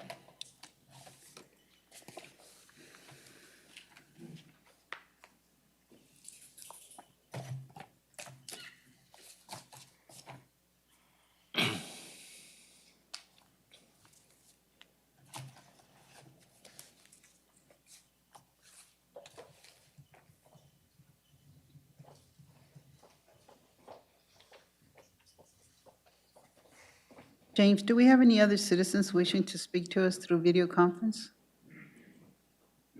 Okay, thank you. Items of public with public hearings. There are no items with public hearings this evening. No, ma'am. The consent agenda. Hey, Ms. Solis, I totally forgot that I'd wanted to pull D8 and forgot to say that during the items from council. May we still do that? Yes. I have a brief D8? question. Did we already have items from council? Huh? No, council can pull items.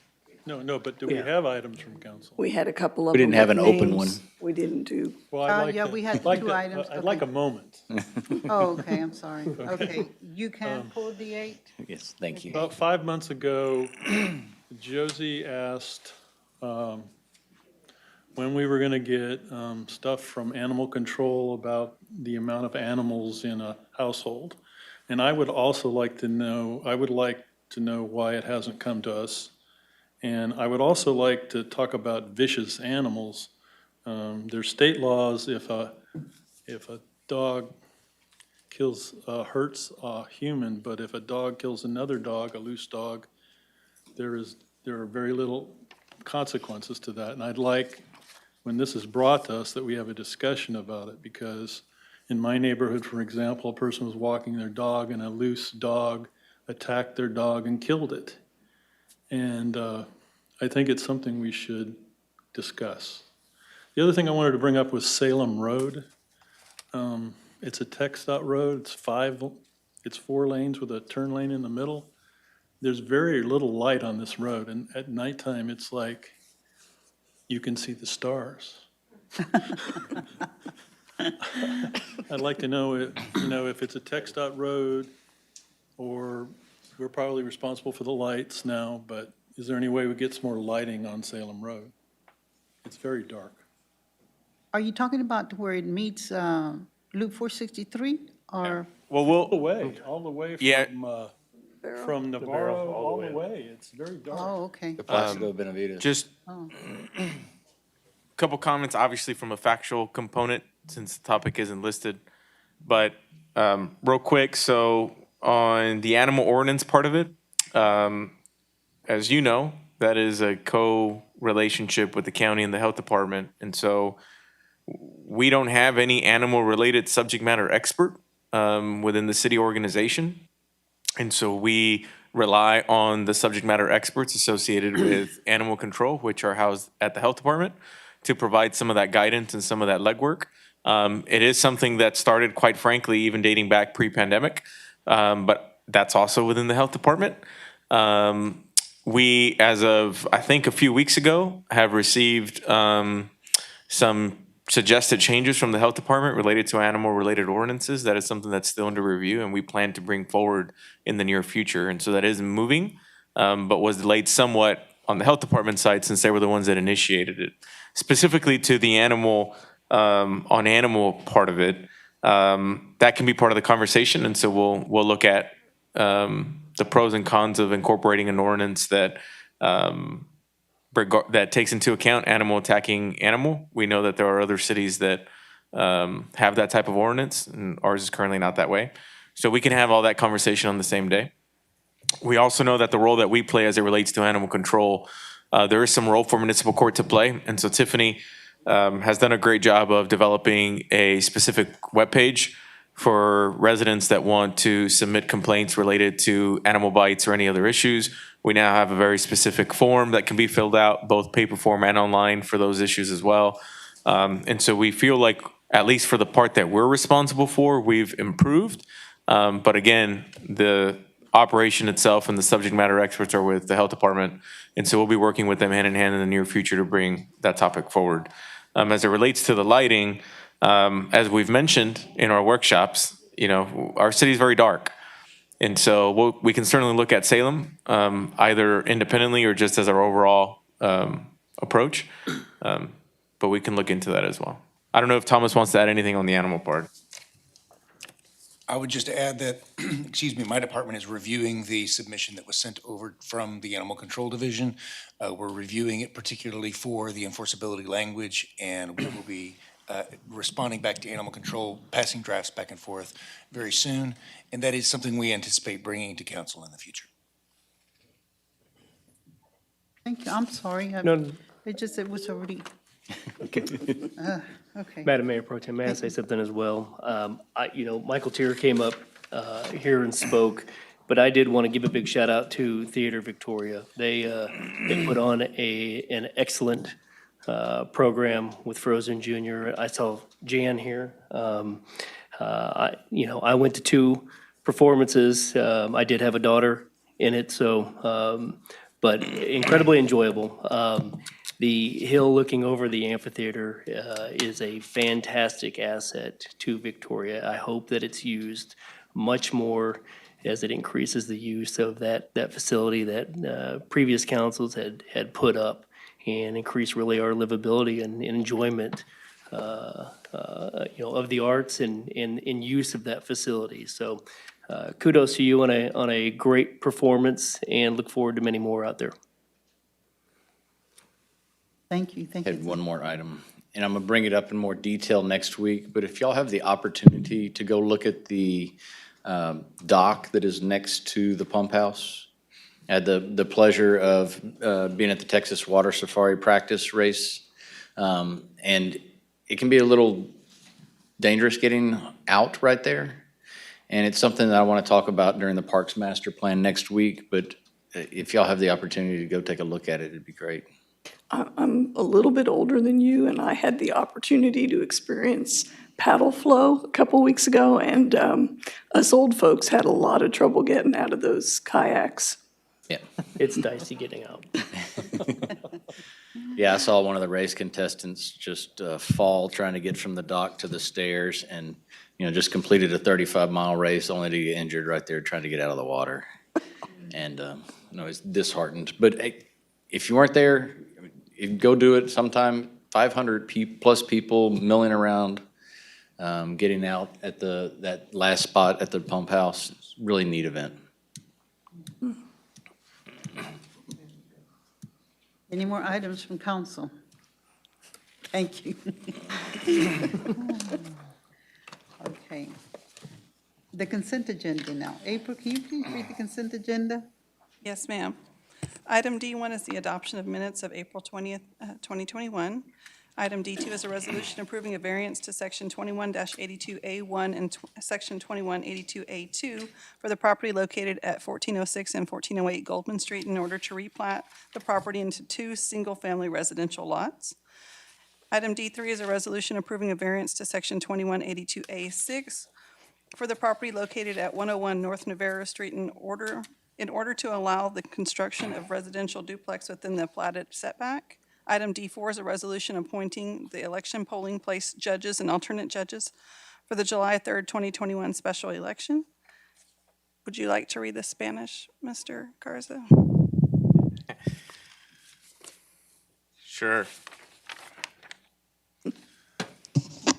Designación de los jueces y jueces suplentes de la mesa electoral para la elección especial del 3 de julio del 2021. Thank you. Item D5 is a resolution denying AEP Texas distribution cost recovery factor application. Item D6 is an ordinance prohibiting the use of engine brakes and retarders. This item is on second and third reading. And item D7 is a resolution awarding a contract to 4B Paving Incorporated for the 2021 crack seal project in the amount of $122,440. I move we adopt the consent agenda as presented. A second. It's been first and second to adopt the agenda as read. All those in favor? Aye. All those opposed? Okay, consent agenda item 8. Item D8 is a resolution awarding the 2021 Stult Street cul-de-sac conversion project to Brandon Paving Company Ltd. for their competitive sealed proposal in the amount of $125,768.45. Thank you. I move to approve item D8. A second. My question, I do have one, is, are we certain that the turn at Ben Jordan is not going to be affected by closing the Stult Street and having a median when it comes to an 18-wheeler trying to take a right? And we're not going to be sitting here in 3 years after this is done saying, oh my goodness, we need to fix Ben Jordan. Because we've had this discussion before and we said, no, we're fine. I just want to double check. It is, the trucks currently do take that right, and they do have to swing out into the turn lane, I believe. They do have to get 2 lanes out. That I'm not going to deny. One thing we are looking at that's interesting is on that corner, there's a proposed development, and we've talked to that developer about giving us some additional right-of-way so that maybe during this TxDOT, they're working on that median in that section, we can incorporate a turn lane in there. But we haven't heard back from that developer, and I haven't had a whole lot of conversation more with TxDOT. But it will make that turn. They will have to swing wide. Okay. All right. That's it. Any more discussion? All those in favor? Aye. All those opposed? Motion carries. April, to read each item and do the presentations, we have 2 items, action items for council to discuss. Yes, ma'am. Item E1 is a resolution approving a professional services agreement with Victoria Engineering Incorporated, DBA Urban Engineering, for design services for Main Street Sanitary Sewer Replacement Project in the amount of $187,000. Mayor Pro Tem and Council, for the sake of time, we can go through the presentation very quick or simply just take questions if you have them. We want to be sensitive to the overall flow of the meeting, but we obviously defer to you, Mayor Pro Tem. I would like to see the presentations. I don't know about y'all. Are we okay? And I'll compromise, I'll go quick. Yes, sir. This one was brought up to our attention. We've had some issues. It's collapsed, the main is collapsed in portions of it, and we wanted to bring, this is on our CIP that we presented back in March, and we're just speeding this up. We're having to pump that line down, the manholes down, and then dump it, and it's just ongoing every day. So we wanted to get this project speeded up. We have extra funds in some of the projects that came in under, and this gets us started on the design so that when October rolls around, boom, we're ready to bid it and get this project fixed. Briefly, it's about 2,300 feet of 8-inch clay and 5,200 feet of 8-inch and 12-inch sewers we're replacing, both by open cut and pipe bursting. This is the limits of it. It's a long ways up Main Street. We're hoping a lot of it can be pipe burst and done in situ so we don't have to tear up the road or the right-of-way. And Urban Engineering is local is going to do the design services. We negotiated for $187,000. It's surveying, design, and then some construction oversight during the construction phases. Timeline, begin design in May, complete the design in October, advertise October, November, negotiate, secure the contract in, again, November, December, and then we want to begin construction January. And that's it. If you've got any questions? Will you just go back to the map for just another, yeah. I move adoption of E1. I second it. I have a question. Does it make any sense to include the small section of Crestwood between Navarro and Main to this project? I'd honestly would have to look at that one individually. It could be I'm sure if we needed to, we could add that short piece.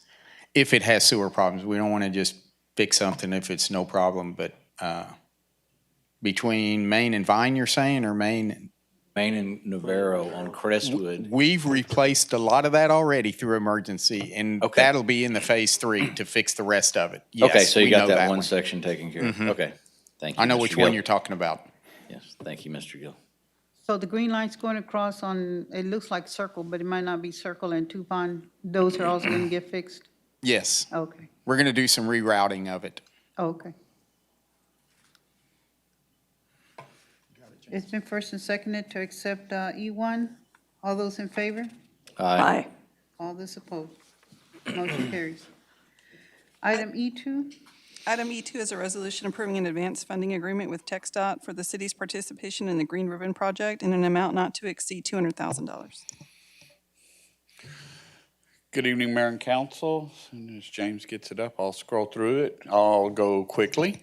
So we came and talked to y'all about a month and a half ago about this program. The state's given us $315,000. We're going to add $200,000 to that. And, excuse me, so these are some preliminary drawings that we got from the state. We just got those last week. This is a good view of kind of what we talked about, the raised brick bed type deals. So this is a good view. But what I'm going to do is I'm going to go through. We're looking at, these are native trees. This is not all the trees we're looking at, but this is kind of a list just to give you an idea. And then the picture in the lower right-hand corner is kind of the way it would look. So you have the trees, but then you have the undergrowth, which, you know, kind of fill in so that it's not as sparse looking as it currently is. So looking at this is the Navarro intersection. You see the two existing beds that we have on the opposite corners there. And then we would have the two raised beds on the corner with the planting in front of it, and then the addition of the trees with the undergrowth.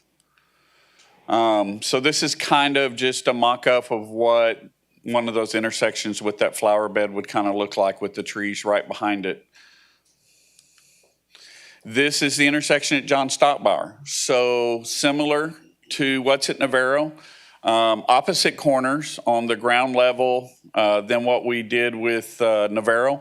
But we did that based off of the visibility coming out of the mall and coming up John Stockbar, which is where you're going to see most of that, and then exiting and going onto the highway. So you'll see the beds there in pink, and then where we'll put the trees. Some of that's existing and be replaced or added to, and then that will have the undergrowth as well. And then it actually extends out onto the ramp going on to Loop 463. I want to just make sure that council understands that this contract that we're doing with the state, this is part of the preliminary that we have to do with the state. When we get the final with the drawings and everything, because you notice these were not for construction drawings, we will come back to council. Council will then have a chance to say, we're good with this, we're not good with this. We'll have the price zeroed in. Right now, we're saying this is a $500,000 project. It may go up a little, may go down a little, but this is a preliminary with the state. This is not the final. We'll be coming back with the final. This is just so the state knows that we're in this and they can move forward without doing a bunch of work and us saying, yeah, well, we're really not interested. And I'll answer any other questions.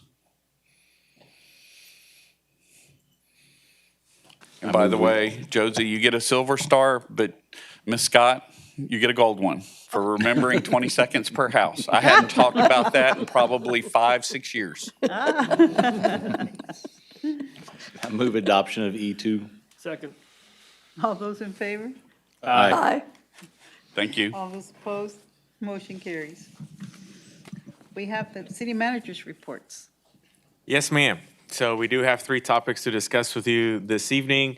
2 annual reports, and then a discussion on the CIP, which could have very easily been under items from council, since we will be presenting information based off of some input and direction from Councilwoman Scott.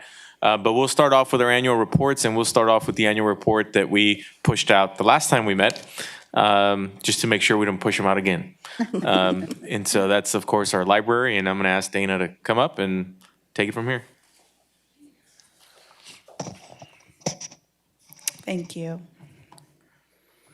So good evening, council. So tonight, my assistant director, Jessica Berger, and I are going to co-present the annual report for the library for 2020.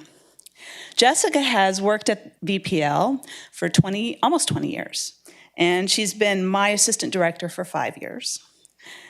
So our process tonight, I'm going to get things started. She's going to cover some of the topic in the middle, and then I'm going to wrap things up at the end. So as you know, 2020 was a year unlike any other. And this report's going to be a little bit different than the usual because of that. We've had to make a lot of adjustments. So despite the tremendous challenges we faced in 2020, we still really accomplished a lot. And so looking back on 2020, I was very pleased on some of the things that we were able to complete. I wanted to go through those quickly. Starting in March, we launched a totally complete new set of programming virtually. And that was due to pandemic. We had to create and get started with those programs within 24 hours. We were told we were shutting down. We were like, what are we going to do? How are we going to stay connected to our community? So creating those virtual programs was a quick turnaround. In addition, we also created our curbside program. That is where we allowed people to drive up through our Horseshoe Drive on Commercial Street, and we would put the books out on the back dock in a bag, and they could pick them up. So they would call or text or email us and say, I would like to pick up these items. We'd pull them and have them ready for them. And so that was another program that we created really quickly. Then moving on to April. April, we completed our recarpeting project. And it was on time. And it also helped to have the building closed. We were closed to the public during April. That we were smart in putting it off a year or two, huh? Yes. Great foresight. Right. definitely. So we completed that project. And then in July, we entered into a new contract for our internet services. And you've also heard me report on that. We were able to benefit from the E-rate program, which provides reduced internet costs for schools and libraries. Usually in the past, our internet has run around $14,000 annually. And we, with that 80% discount, are paying around $1,600 annually now. So it was a big, huge benefit to us to be part of E-rate. Then in August, we started a new partnership with Meals on Wheels, where we have their clients are able to receive books from the library and they're delivered with their meal. So if they are a library, want to be part of the library program, they can get their books delivered by their Meals on Wheels volunteers. And then in October, we were very excited to finally start the partnership with VISD, where we are providing ebook access to their students with the student ID. So if the student has a student ID with VISD, then they can get access to the ebooks available through our Overdrive or Libby program at the public library. And that program is called SORA, just in case you hear that term or hear a student talking about that. And then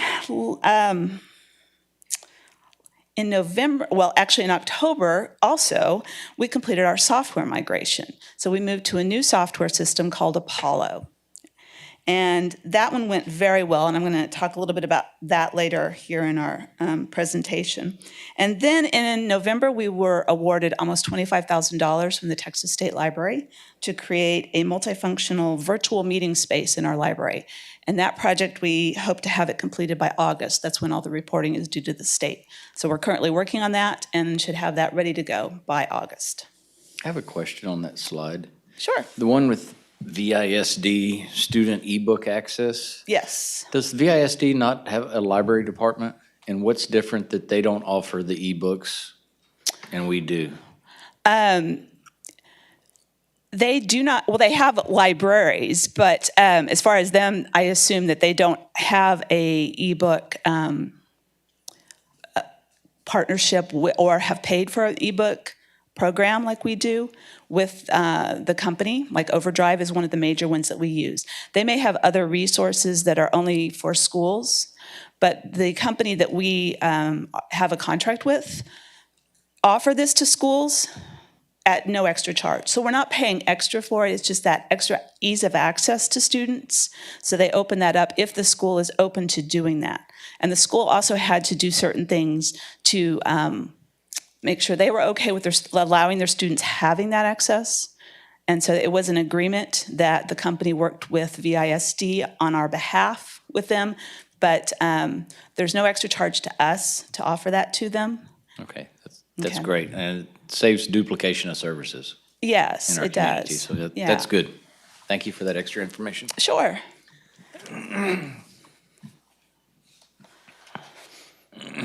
So the process of what we traditionally count kind of just flew out the window this last year. We were closed from late March until June 1st to the public. We were still in the building and we were still providing access to services. But that reduction in hours and being closed and the citizens' concerns surrounding the pandemic, it created a decrease in the use of our physical items. So in that middle box at the top, we saw a 27% decrease in physical items checked out, even though we were offering that curbside service. And so that was a 27% decrease. But the interesting thing is that our ebooks had a 30% increase. So we saw that shifting. And as I've told you over the years, that ebooks don't completely, replace physical, but you see these movements and like changes in use based on things like pandemics and different things that create, those barriers to service. So we saw that change. And then we also heard a lot of really positive comments from community members who really appreciated the curbside service. And we had 1,300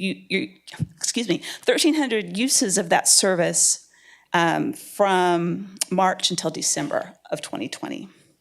And we continue that service today, even though we are open, because we still have people who appreciate it. It's something that, some people are still concerned, and some people have physical limitations.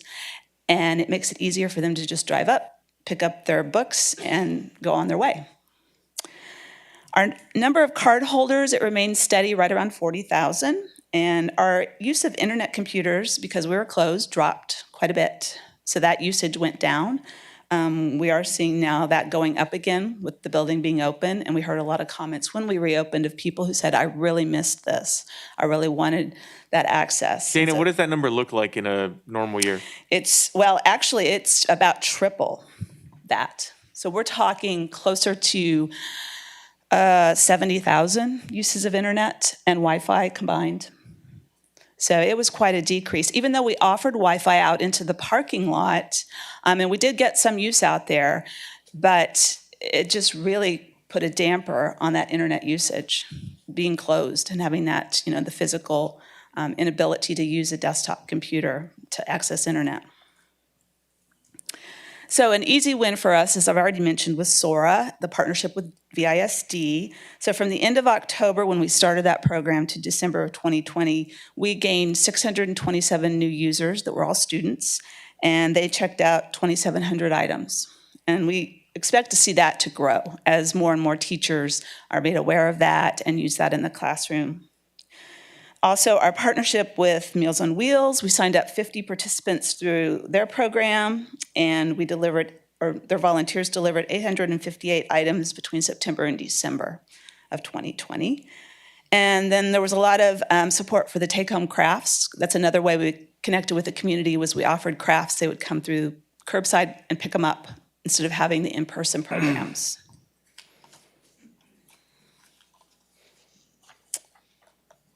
All right, now I'm going to turn it over to Jessica, and she's going to talk about programs and specifically and about accessibility to the building.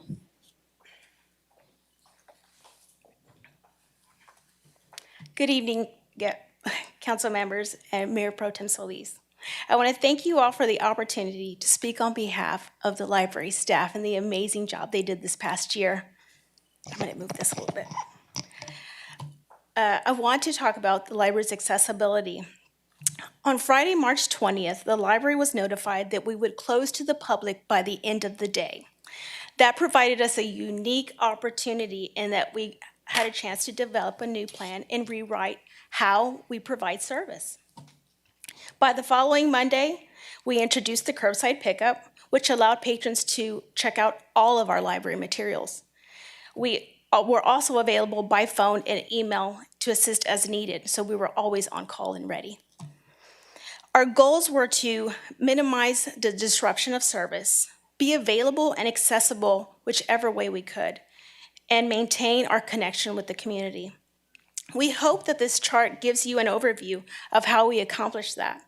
We were available and continued library operations 292 days out of the 304 scheduled days open for last year.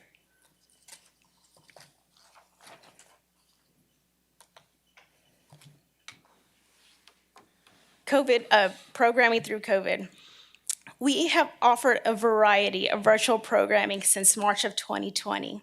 Our teams have been able to establish a strong online presence since that time, as you can see with our 69,808 total views of 2020. And live views is real time, and total views is within the 24 hours of the program being aired. That's how we count those numbers. Since our first venture into virtual programming, we have offered 123 youth programs and 72 adult programs. They range from Storytime Live to craft videos for children and book talks and music performances for adults. By the fall of last year, we were noticing some success with drive-through programs that were offered within the community. So with those ideas in mind, our team developed a plan and created our Gingerbread on Main drive-through and pickup event. On that day, with the help of other city departments, we were able to successfully distribute 2,844 craft kits, as we had craft stations at each corner of De Leon Plaza. We were able to safely hand out those kits to 350 cars that came through our lines, and our staff got to see so many families and smiling faces that we had not seen the whole year.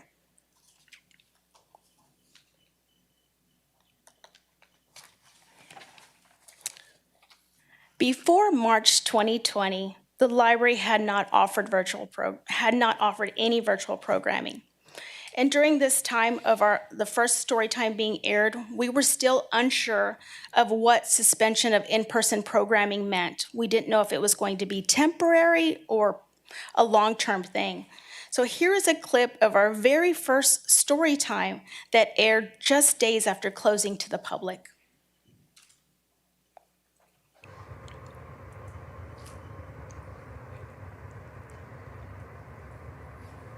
Hello! Thank you so much for joining us during Storytime Live today. I'm Miss Alex. I'm Miss Yvonne. I'm Miss Rebecca. As you could see, our team quickly developed a plan and created this video. We knew we had to act fast because there were parents and children that were now at home, sheltering in place and trying to stay safe and healthy.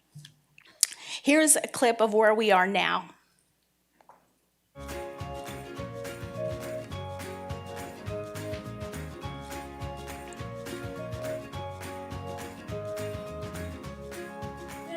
Everybody, Miss Rebecca here for Storytime Live. Oh my goodness, that weather, isn't the weather crazy? But what time is it technically? It's springtime. As you can see in the second video, we have improved the overall quality. We've made adjustments as needed, improved equipment, and allowed for more focus to be on the speakers, as well as made introductory introductions to all of our videos, so they had to all have an opening to it. With a little trial and error, we were able to find what worked in our community, and we planned a successful online summer reading program, along with other virtual programs for all ages.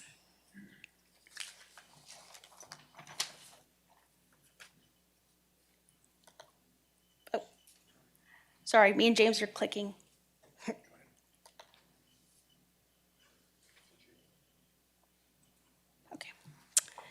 Looking ahead, last year allowed us the opportunity to expand our reach and provide new services. What we take with us from last year are the curbside service and the virtual programs. Now, instead of just in-person or online, you'll see more hybrid events with in-person programs with virtual components. And last year, we had the chance to develop and strengthen some partnerships with the community. We hope to continue to provide VISD students access to our online collection through the Sora app. We hope to continue to offer library materials and craft supplies to senior citizens through our Meals and Wheels partnership. We hope to continue to work with the Children's Discovery Museum to provide support for each other at community events. And we hope to add more daycares to our daycare program, which now has 8 daycares with 352 students in that program. Thank you all for your time, and I'll hand it over to Dana. All right, thank you.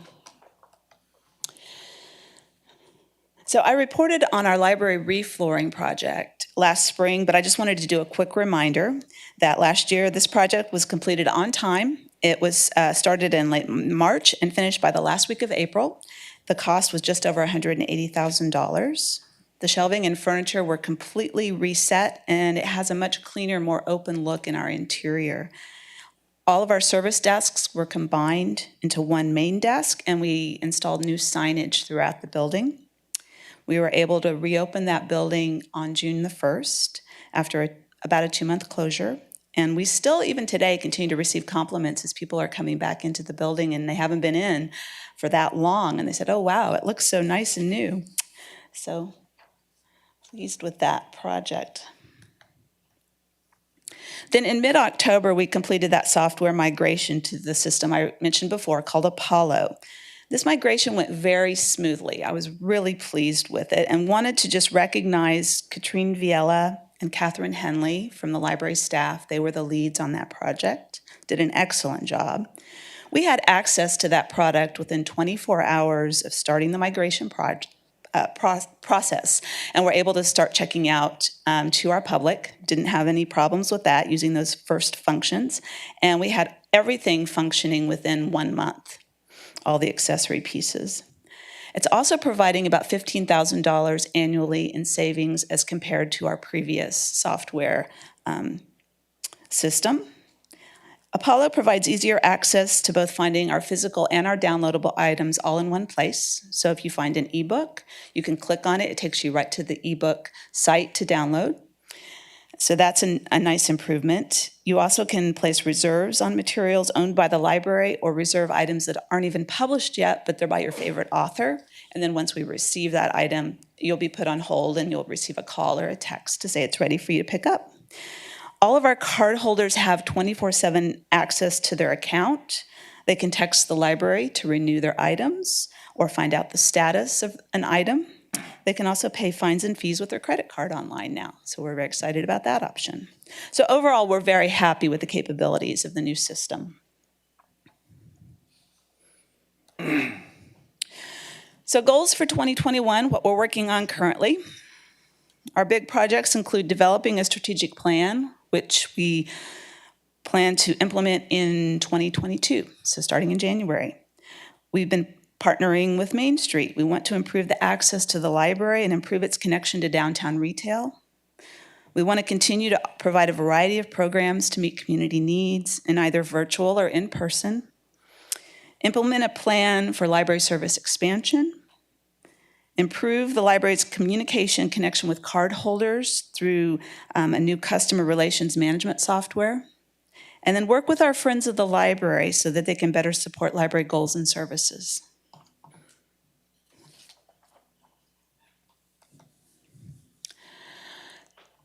So looking back on 2020, I would call it the year of adaptability and innovation for the library staff. I hope that I've conveyed this tonight. But to wrap up, during this last year, library staff were thrown into a situation that required that we learn new skills, such as the video production that we showed, the virtual programs, virtual meetings. We developed new services such as curbside pickup and homebound delivery. We completely changed what we were counting and tracking. We completed several major projects. And I think that we stayed connected and offered necessary services throughout it all.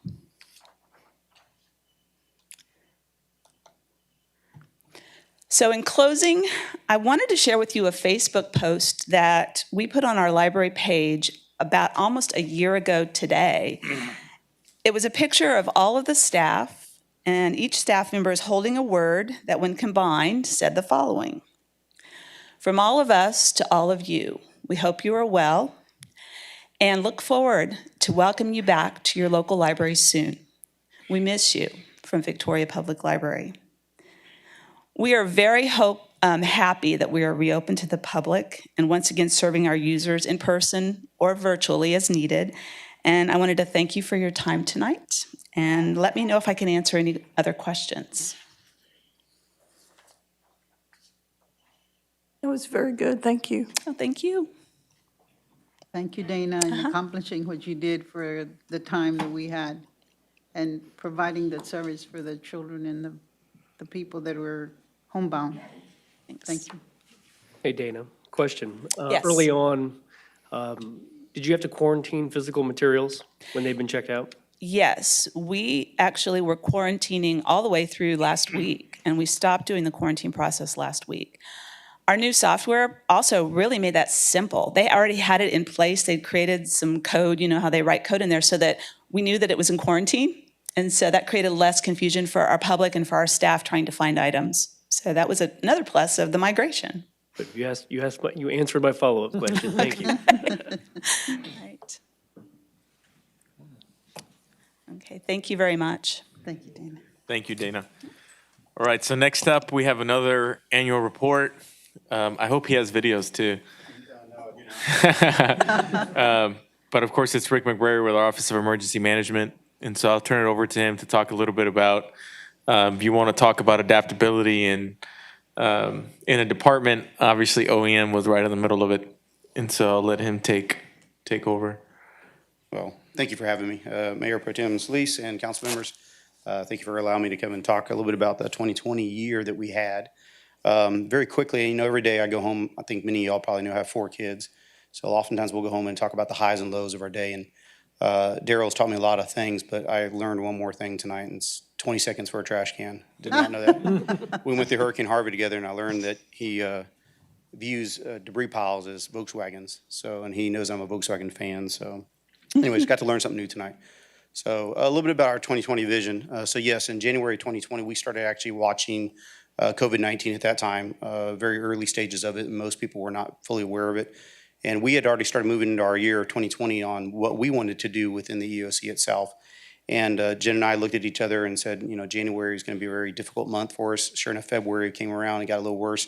And then there we were in March and full on. Out of the innovation, 2020 vision innovation items there, we accomplished a few of those. Most of everything got pretty much waylaid by that little COVID-19 piece there. And so we had to quickly adapt to everything that we were doing. We failed to meet our Victoria Ready campaign because of the COVID and the response that we were having in there. We did do some of our EOC restructuring and philosophical adjustments that we had. That came along with COVID, really taught us a new way of doing business on how we did things within our EOC. Our Hurricane Preparedness Guide, we did minister out our Hurricane Preparedness Guide last year, or the first one ever. And then we also were able to engage on long-term recovery community organizations active in disaster and also voluntary organizations active in disaster. And then our employees' professional developments, we succeeded at that as well, and I'll show you those in just a second. So some of the 2020 accomplishments that we had, and I'm gonna just kind of brief over this real quick, because I'm gonna get to the other slides here in a minute when the data is. One of the key factors here, though, is we had a lot of COVID-19 operations. Obviously, many of you all were involved in that. Many of you saw that on a daily basis on the things that we had going on. And I'll go into those stats in just a second. But on top of that, we still taught at the Victoria Police Department, Victoria Police Academy, Victoria College Police Academy. We taught at their academy there. We continued out the FEMA Public Assistance on Hurricane Harvey, also did the FEMA Public Assistance for the COVID-19 response and the CARES Act associated to it, and a few other things.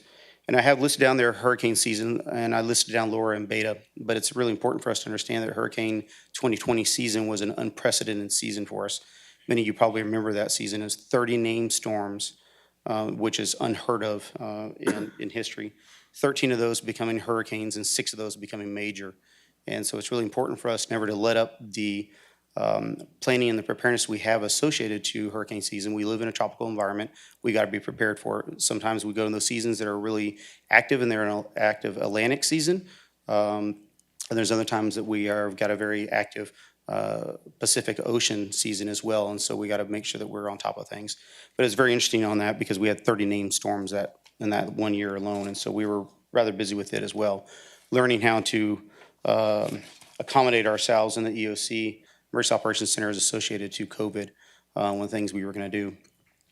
A little bit about the COVID-19 response. Was really astounded as when we started looking at the stats.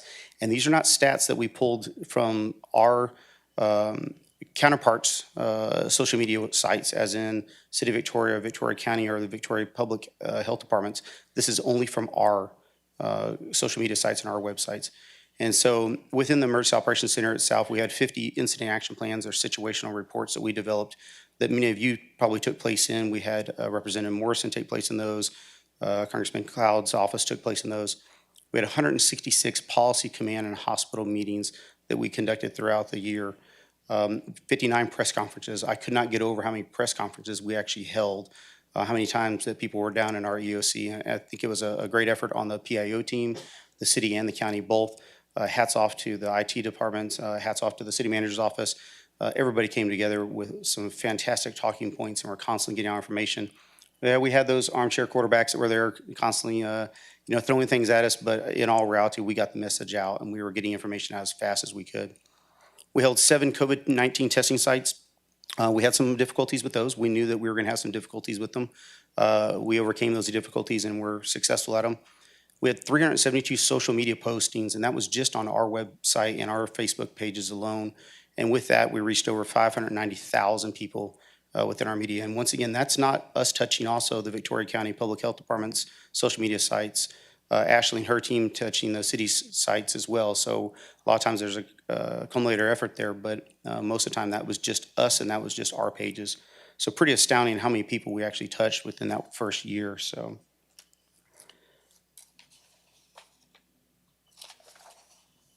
A little bit about the employee accomplishments. the one person I want to really focus on is Jenna here in a second. All of us took our professional courses throughout the year. A lot of them are either going to be online or going to be through virtual learning that we do. All of us participated in our 3 exercises, and we all attended a couple of different workshops. But Jenna herself really stood out above everybody else. And we had come back from our professional organization called Emergency Managers Association of Texas back in February, and Jenna embarked upon trying to get her TEM certification, which she successfully completed that.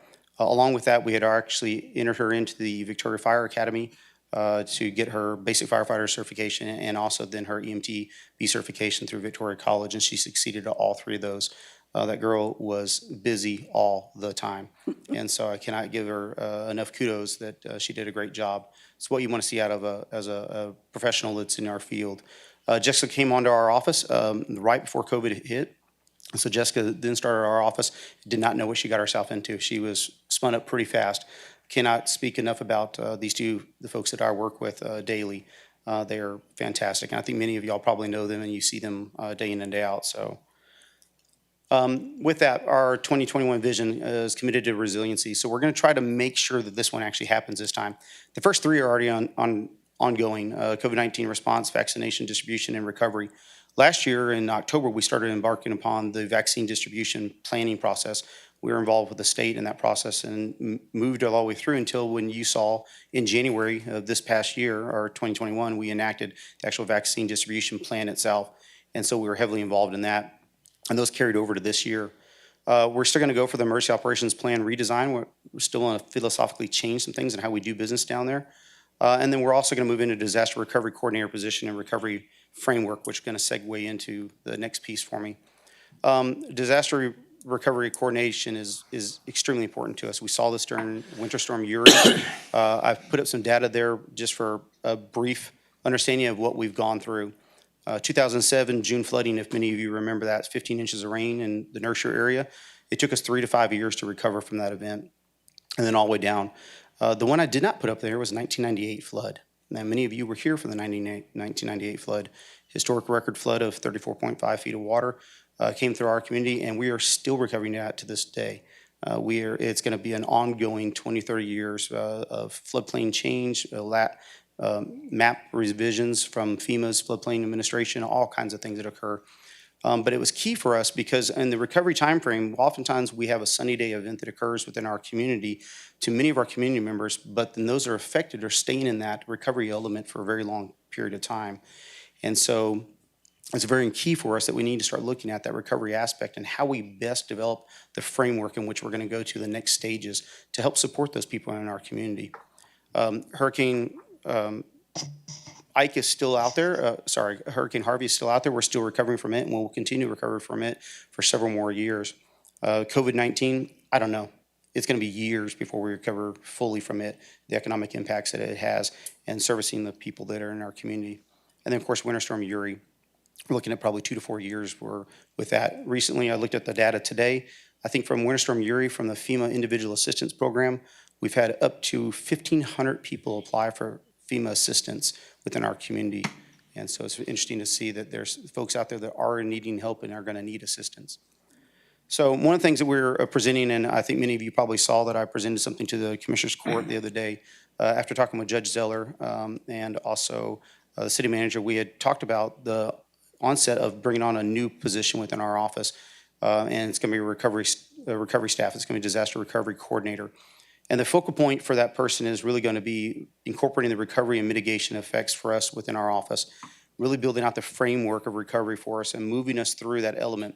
Because oftentimes while we're in the middle of response, we're already starting recovery, and that recovery will continue for years on end. And so we talked to the city manager about it, and I said I wanted to add the slide into this presentation here so everybody could be fully aware of that.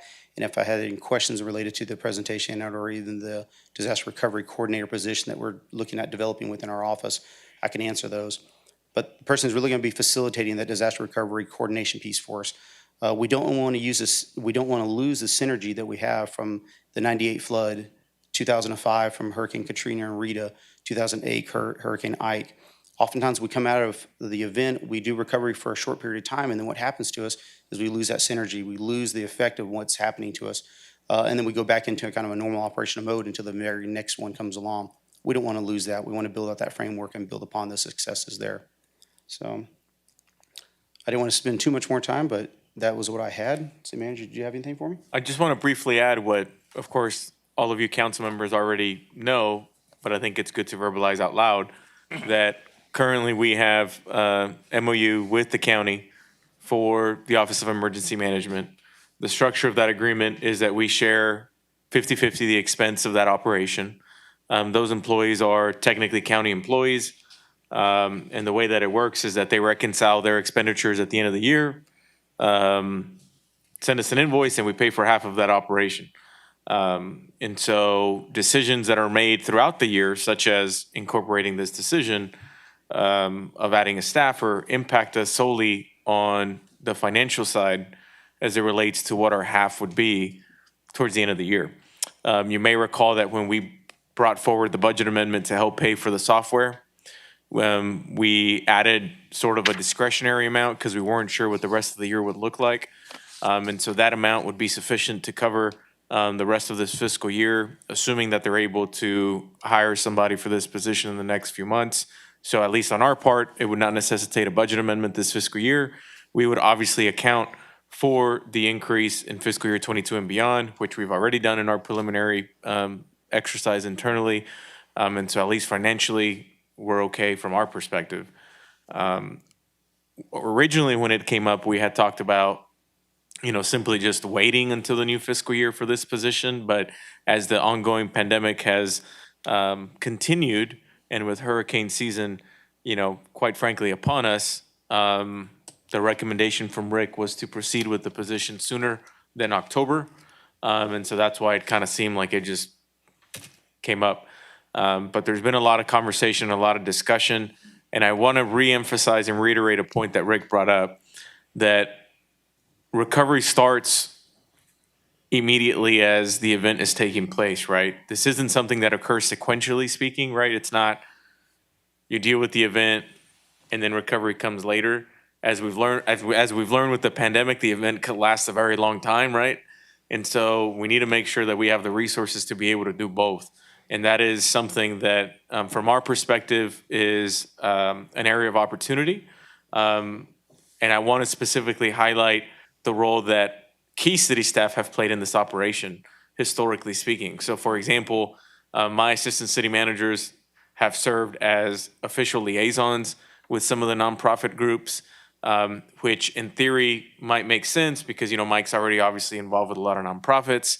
But the reality is that that isn't something that we can just turn on when needed.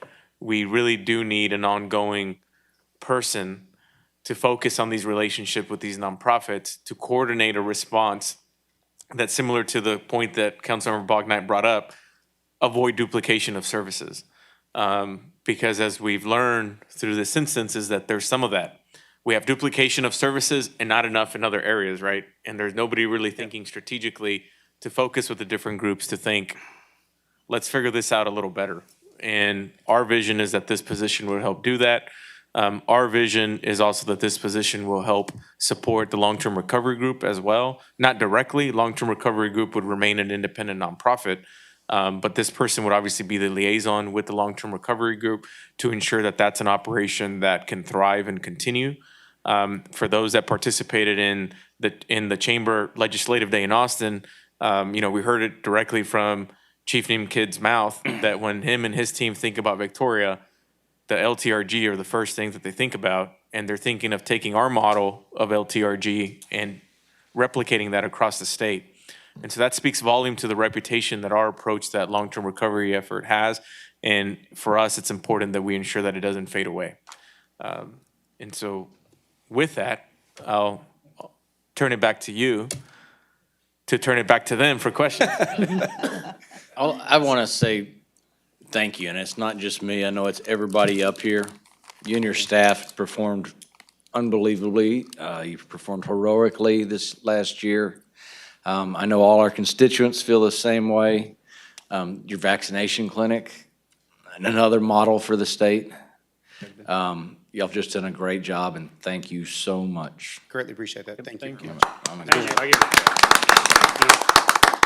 everybody I surround myself with, everybody from the health department all the way down to the staff that I work with, and there's been a lot of cussing and discussing sometimes in those policy meetings.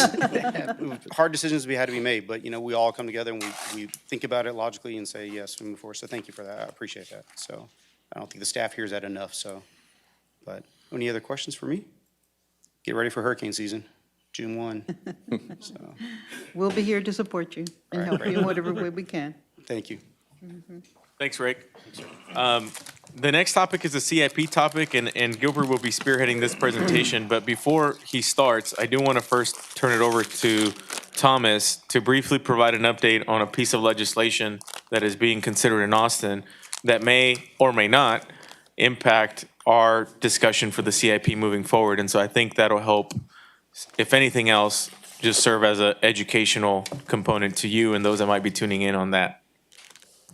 Mayor Pro Tem and members of council, before the meeting, I passed out to you a version of what I'm calling our dance card. This is the handout that we created. I've been distributing around the community and in Austin at the Capitol building, showing the positions that our city council took on significant pieces of legislation at the Capitol building.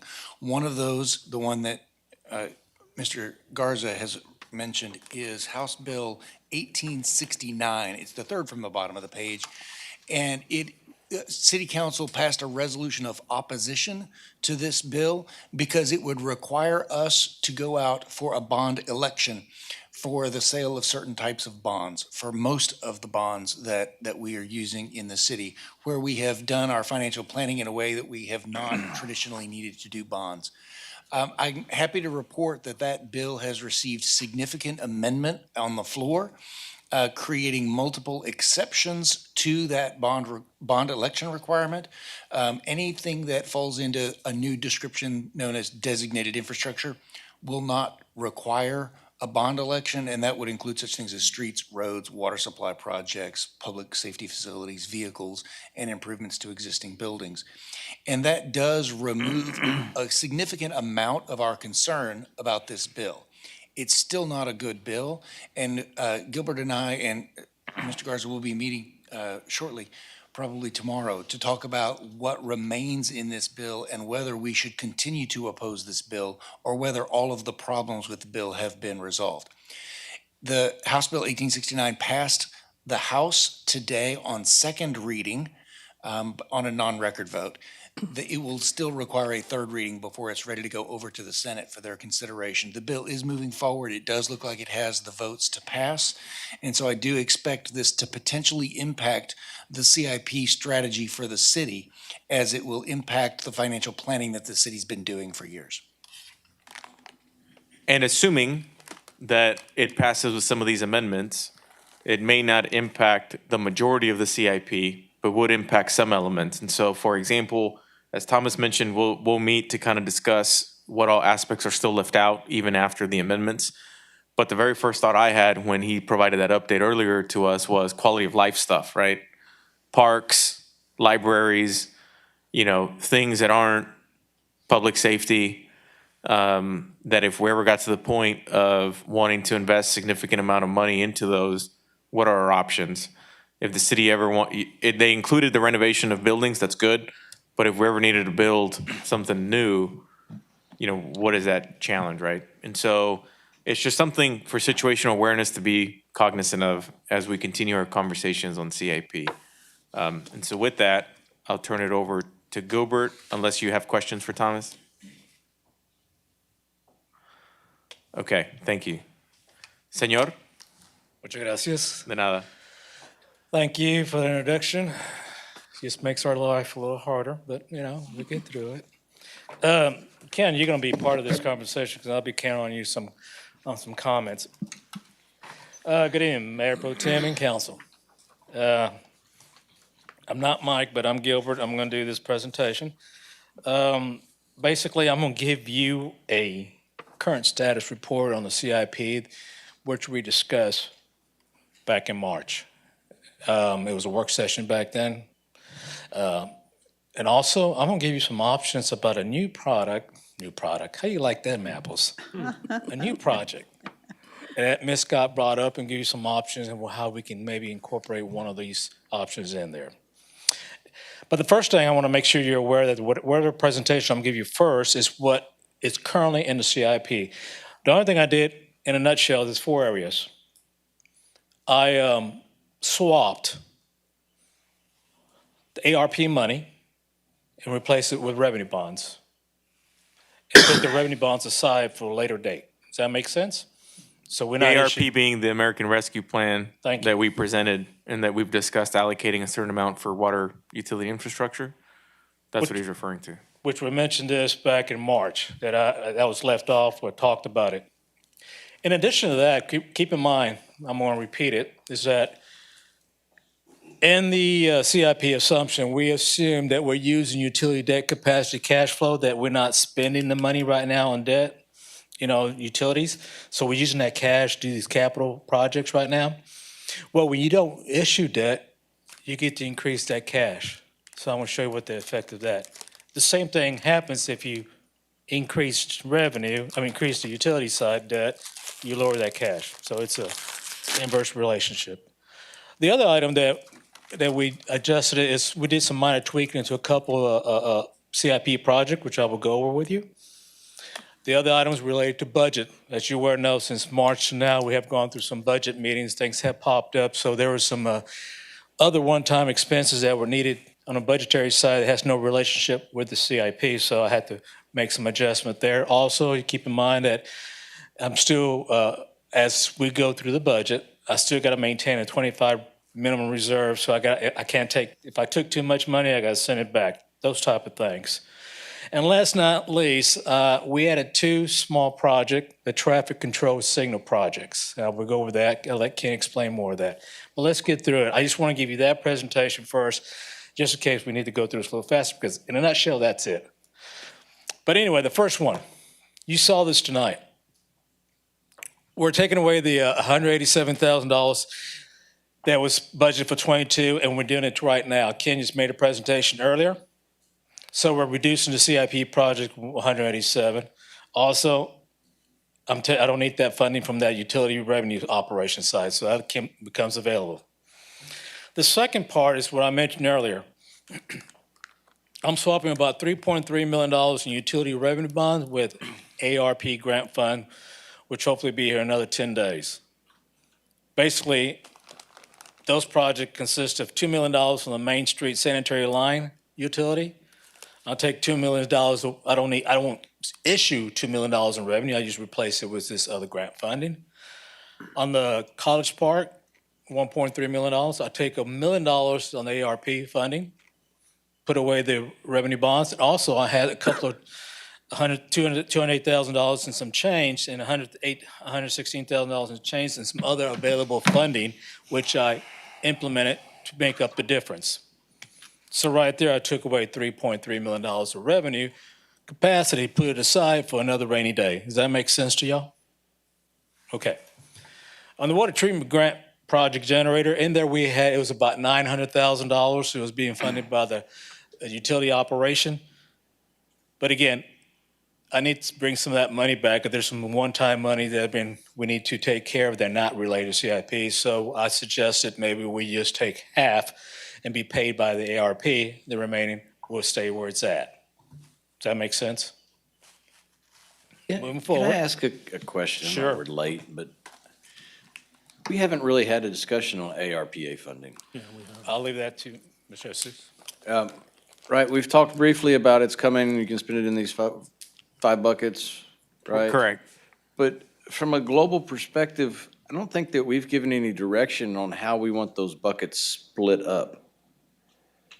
Like, In this setting, correct. And so in the setting of a formal presentation to council, talk specifics of the buckets, things of that sort, you're absolutely correct. We haven't had that conversation. Obviously, we have had the conversation about the buckets, right, in general. And so what we're suggesting with today's presentation is to follow through with the $3 million for water infrastructure out of that. but I don't have enough information from a global perspective to know if that's a good way to go or not. Right? So if I thought there needed to be more allocated to broadband, And 3 million from this grant, maybe it's not the best thing to do to replace this other revenue utility bonds, right? And that's what I'm just saying. I don't have the global perspective to know Sure. that it would Sure. just rob Yeah, no, that's fair. another bucket. Right. No, that's fair. We at the second meeting in May, can have that discussion and kind of have the holistic big picture view. Obviously, today's discussion isn't an action item. But yeah, you're absolutely right. You know, we need to have that conversation with all of council in this setting to ensure and confirm and validate certain things. We had been waiting intentionally to ensure that we at least had a better sense of where we stood with broadband, for example. Waiting until we had a better sense of where we stood with how we might want to support certain nonprofits. We've had some meetings internally to try and discern what is the best approach to do that, because we know that currently the guidelines associated with the plan are very generic and broad. And so we were also hoping for some additional guidance. So the National League of Cities, for example, on behalf of all cities across the country, submitted hundreds of questions to the Department of Treasury seeking clarification on a lot of topics. And so we were hoping that we would get that. And that's the reasoning for it. And so since some of those elements aren't really happening in a timely manner, then we probably just have to just go into it with some vagueness. And we can certainly do that at the second meeting in May, and that could help confirm whether we want to continue down this path or not. Yeah, because I'm also approaching it from, I'm looking at this, the ARPA, I keep wanting to say AARP money. I'll be there. But, it's transformational projects, right?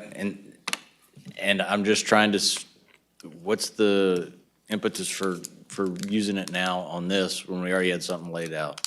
Can you get into that? We had something laid out before. Oh, okay. Like, why switch it? Why switch it? Why switch it? Yeah, No. why switch it? It's a good question. Maybe we should start off with that.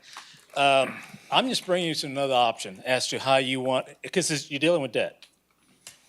And if you reduce debt, you create more cash flow for the CIP. That's basically, I'm giving you an option in which you also state that this is still upon approval on your side. I mean, this is just an option to look at, and I just thought this would benefit since, we're always talking about debt and just hold back. We still got a whole year to go forward and do all these master plans and just figure out where everything's gonna lie back and come in with these other projects that we don't know yet. I don't know how this legislation is gonna fall out with the bonds, so, maybe we hold back a cash and just use what we have now and use those revenue bonds at a later time. That's all. It's just an option, okay? There's not that it's a need. We can go back, Gill, switch it back, not a problem. We might have to tweak some other things for the Tanglewood, but we can work around that. But it's just to give you a different perspective look, Okay. okay? That's 3, 1, 2, 3. Traffic signal, this was an ad. You want to talk about this? This just came out through the budget when we're doing the Public Works budget, proposing to add $175,000 in costs for this project. At the same time, increase the funding from general fund by $175,000. You want to talk about it? Basically, it's taking the existing signal that has one pole and a mast arm, span wire going across, 3 other poles, making that a what I call a full-fledged legit signal with new mast arms, new poles. As Jesus has mentioned, it's entrance to the city. Let's get it looking the right way. And it's just simple upgrade. We got all the conduit and everything. Don't walk away. Lit street sign? Don't walk away. We'll put illuminated street signs on that one. Yes, we could. Flash. No. No flash, okay. The second one is an airline sanitary sewer replacement project. We have a project coming up in 2021, which is the airline utility replacement project, and we're planning to incorporate this into that one so that we can move it from 22 to 21. You want to add to that? And what it is it's in the mill and overlay project, this little portion of it. We want to take that out of the CIP, put it in the mill and overlay so we've got it all as one project. It's basically using our resources right so we don't have to mess with the road. Thank you. Number 6 is basically, this is going to keep changing. We keep tweaking the budget and keep tweaking the CIP. But basically, right now, as I stand now, I have to bring some money back because I got to make sure my utility fund is in compliance with the minimum reserve of the 25% policy. Basically, that's what that is. Number 7, Bon Air. The same philosophy here. Since I'm bringing this cash in and everything else, I'm just swapping cash for the revenue bonds and use the revenue bonds later. On that note, I want to skip down to 9. This is the impact by postponing those revenue bonds and using the cash situation. In 22, we put away 3.5 revenue bonds. In 23, right now, they're 2.7. So over the CIP timeframe, which is that timeframe, you're at approximately $2.2 million to your program. Does that make any sense? So using debt, you're using cash. That's the whole primary here. It's not, we don't want to go that route, not a problem. And you do have an excellent point. Maybe we should have started talking about the other item first, but still, I just want to give you a visual what it can happen right now. We still got Major Look coming from and talk more about it. Going back to 8, this is the last project that was added.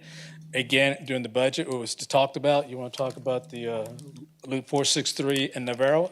We added $625,000 in costs. In addition, we have available funds in the CIP right now from the sales tax, kind of pick the cost on this one. And that's another signal upgrade, get rid of the span wires, make it mast arms, be very similar to the one at Millette that was just built a couple of years ago. But again, getting rid of those span wires and overhanging the streets. So basically. And also an opportunity, obviously, to have the lit street signs.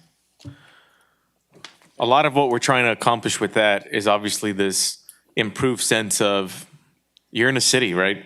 And so we need to make sure that our infrastructure is reflective of the fact that we're a city. And a lot of people need help with the street names, right?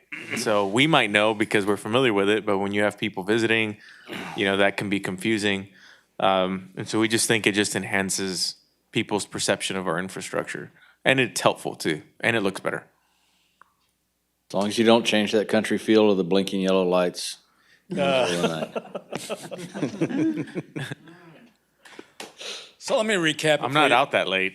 You got to get up that early. Yeah. There you go. Yeah. Touche. Just wait, you'll be up that early. Soon, yes. Formula run. Council, in summary, this is what I'm trying to get at. Back in March, we had a position on page to go in the CIP about $91 million. By doing the shifting around, we increased our cash position to about $96 million. So you see that variance, it went up by that $5 million. Your GO, CO stays the same. What also went down is your revenue bonds, which likely it's a $6.2 million drop. And of course, if you look at the bottom, when you take those add and deletion projects, you had an overall net increase to the CIP about 405. So overall, at the end of March 26, we had available funds about $12.7 million left. What I mean by that, that's mostly in the 24, 25, 26, in the latter years. Now, after this proposed change, if that's the route you want to go, if not, we can always put it back, and now we're looking at $11.2 million. Does that make any sense? All that.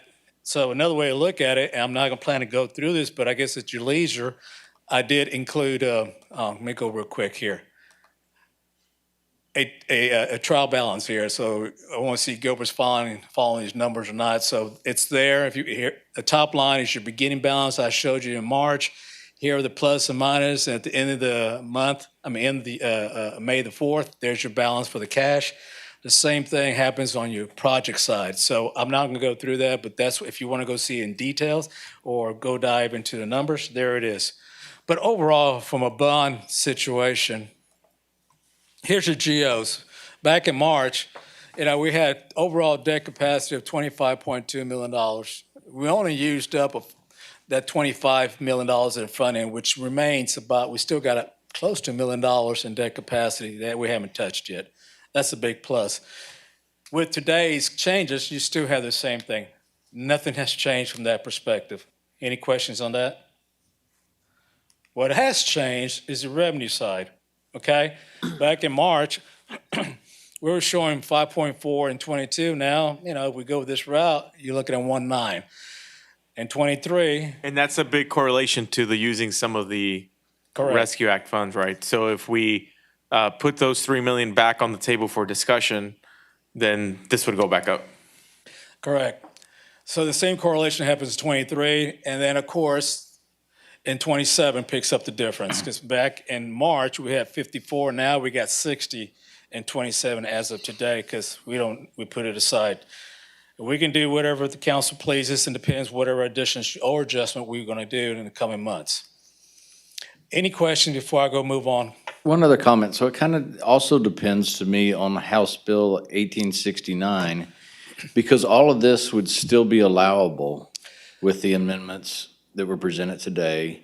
Correct. Is there something that we wouldn't be able to fund, but we could use ARPA money for? Well, That's And I don't know that we're there yet. Sure, we're not. But But potentially, and we would have to have a conversation, just big picture, because we obviously have other sources of funds too that wouldn't be impacted by the legislation, i.e. VSTDC, right? And so if all of a sudden, our options are very limited to issue COs for, say, parks projects, well, we know that VSTDC can fund parks projects. And so it just changes the game in terms of how we look at our different sources of funds and how we lay everything out.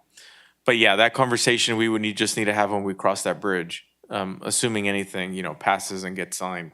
But that's a good thought though, right? And just looking at all of our funding sources and trying to maximize that with potential new limitations.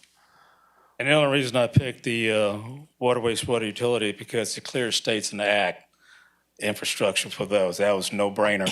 That's the easy one. As to the other ones, it's kind of generic, but they're still implying relationship with the COVID related somehow. If we can come up with a story how, we can hook up COVID with the infrastructure, that'd be great. But the, broadband and wastewater, no brainer. It's clear out, but the other ones is kind of gray line right now. And that's why I just pick on the wastewater side. And moving on, any questions? I like to present two options. I know Ms. Scott has mentioned before about the Tanglewood. Staff has gone and do some number crunching.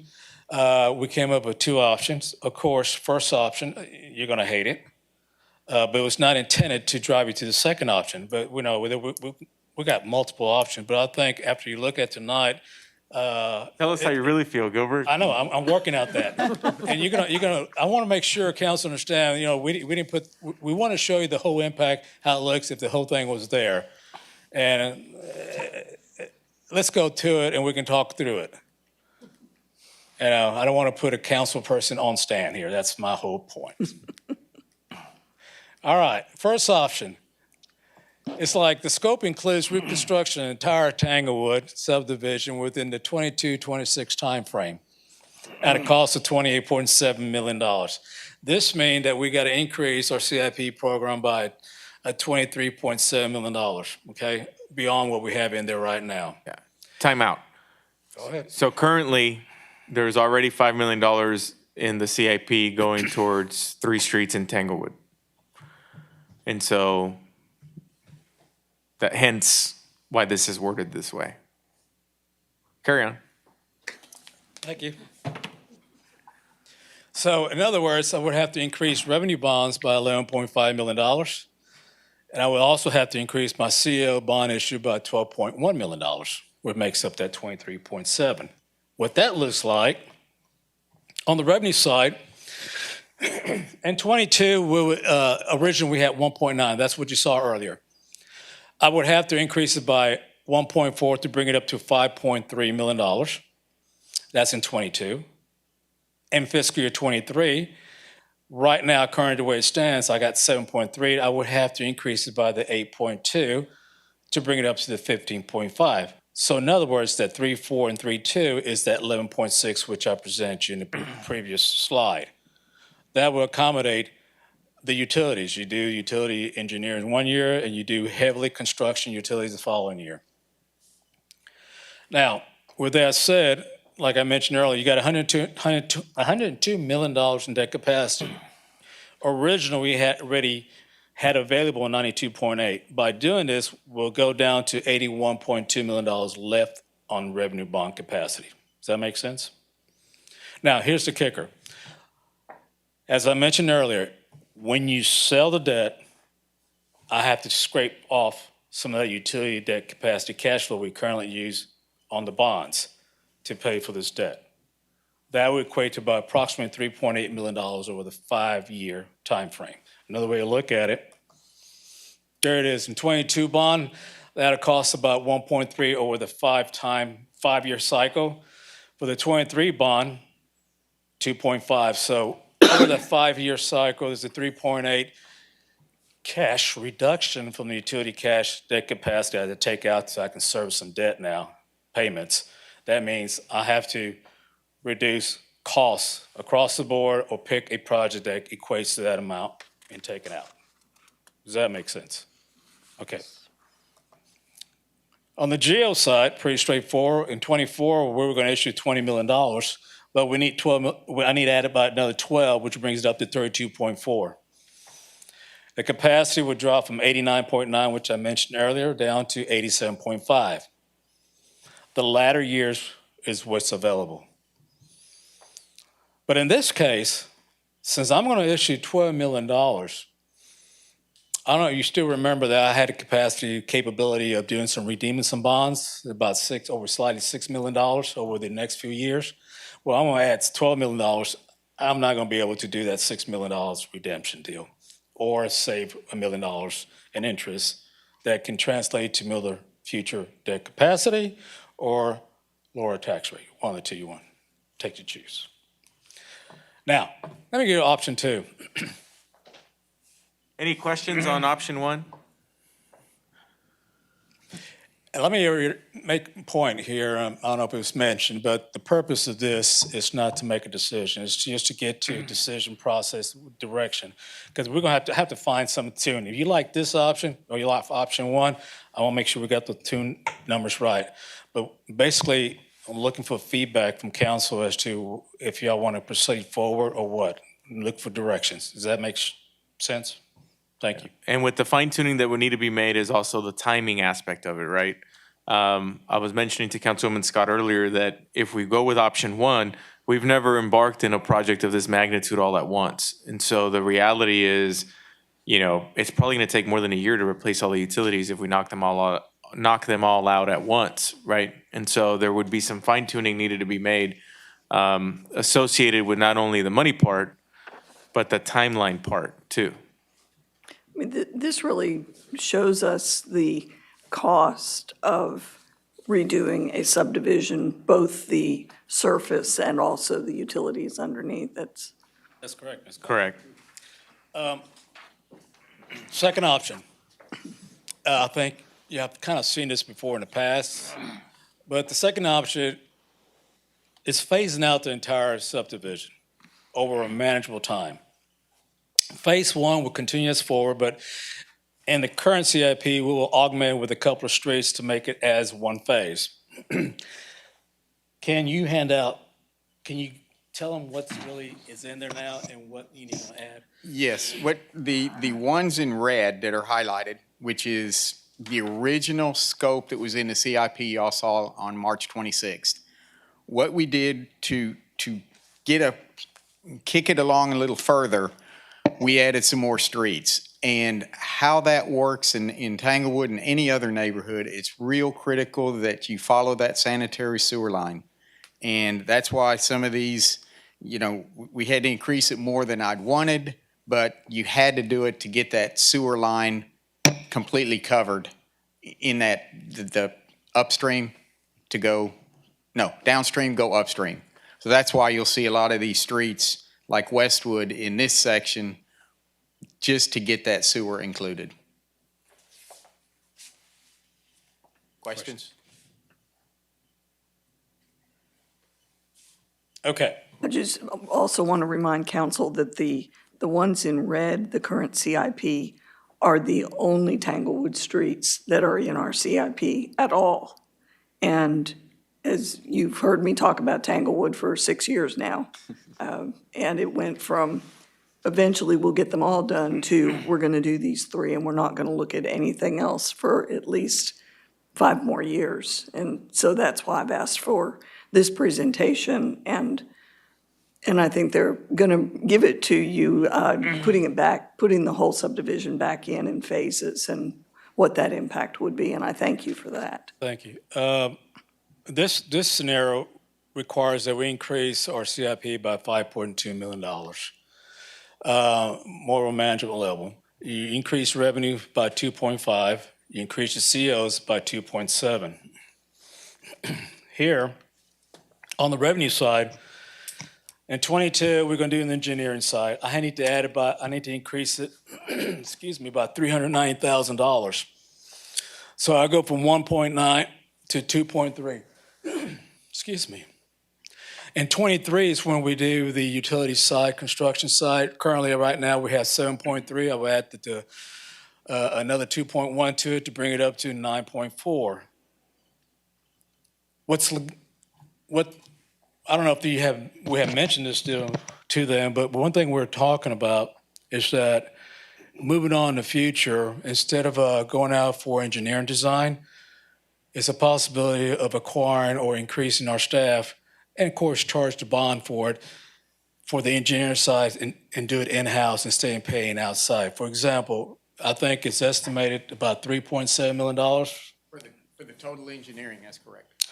So put that number versus a staff for the next 3 or 4 years, you'll save easily over $3 million. So that's the logic we're thinking about in moving forward with any project, especially this project. And it's not anything that we are not already doing. So for example, North Heights was designed in-house, but obviously we took those phases were small enough to where existing staff was able to design those as we went. But there is a business model that exists out there in other communities where you charge back to the project so you have more control over the personnel, the management, and it ends up saving millions of dollars over the course of many years. Well, not only Now, that, where they would fit in our city facilities is a conversation for another day. yeah. Not only that, it allows you to hold that capacity for a later date when you really need it. Or maybe you can do some bond interest savings then back in the later days. Anyway, on that issue, as a result of we're selling the bonds, my overall effect here over the 5-year time frame is $808,000. To look at that 22 bond will cost me about $150 over the next 5 years. That's not the full life of the bond, but within this cycle, $150,000, which is manageable. And 23 bonds, that will cost $657 within this cycle. So $807. That's it's feasible to work with something like that and move things around and make it work. Because in the latter years, we do have the capacity on the cash side. It's just those early years is where we kind of tight right now. On the geo side, right now we're contemplating $20 million. I will add that 2.7. We sell at $23 million. My capacity goes from 99.9 down to 97 available left, minimal.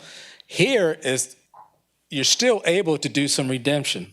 Instead of maybe $6 million, you might be able to do 4. And you still might come up with close to $500,000 to $600,000 in interest saving, which can be translated into future capacity or the tax rate reduction. So that's all I have, I believe, yes, for tonight's presentation. I'll be happy to go back over anything you might want to talk about or questions, because I got the rest of the night. Just to repeat what Gilbert said, what we'd be looking for is just direction on which option is council more open to so that we can fine tune the numbers. Typically at the second meeting in May is when staff reports on the CIP.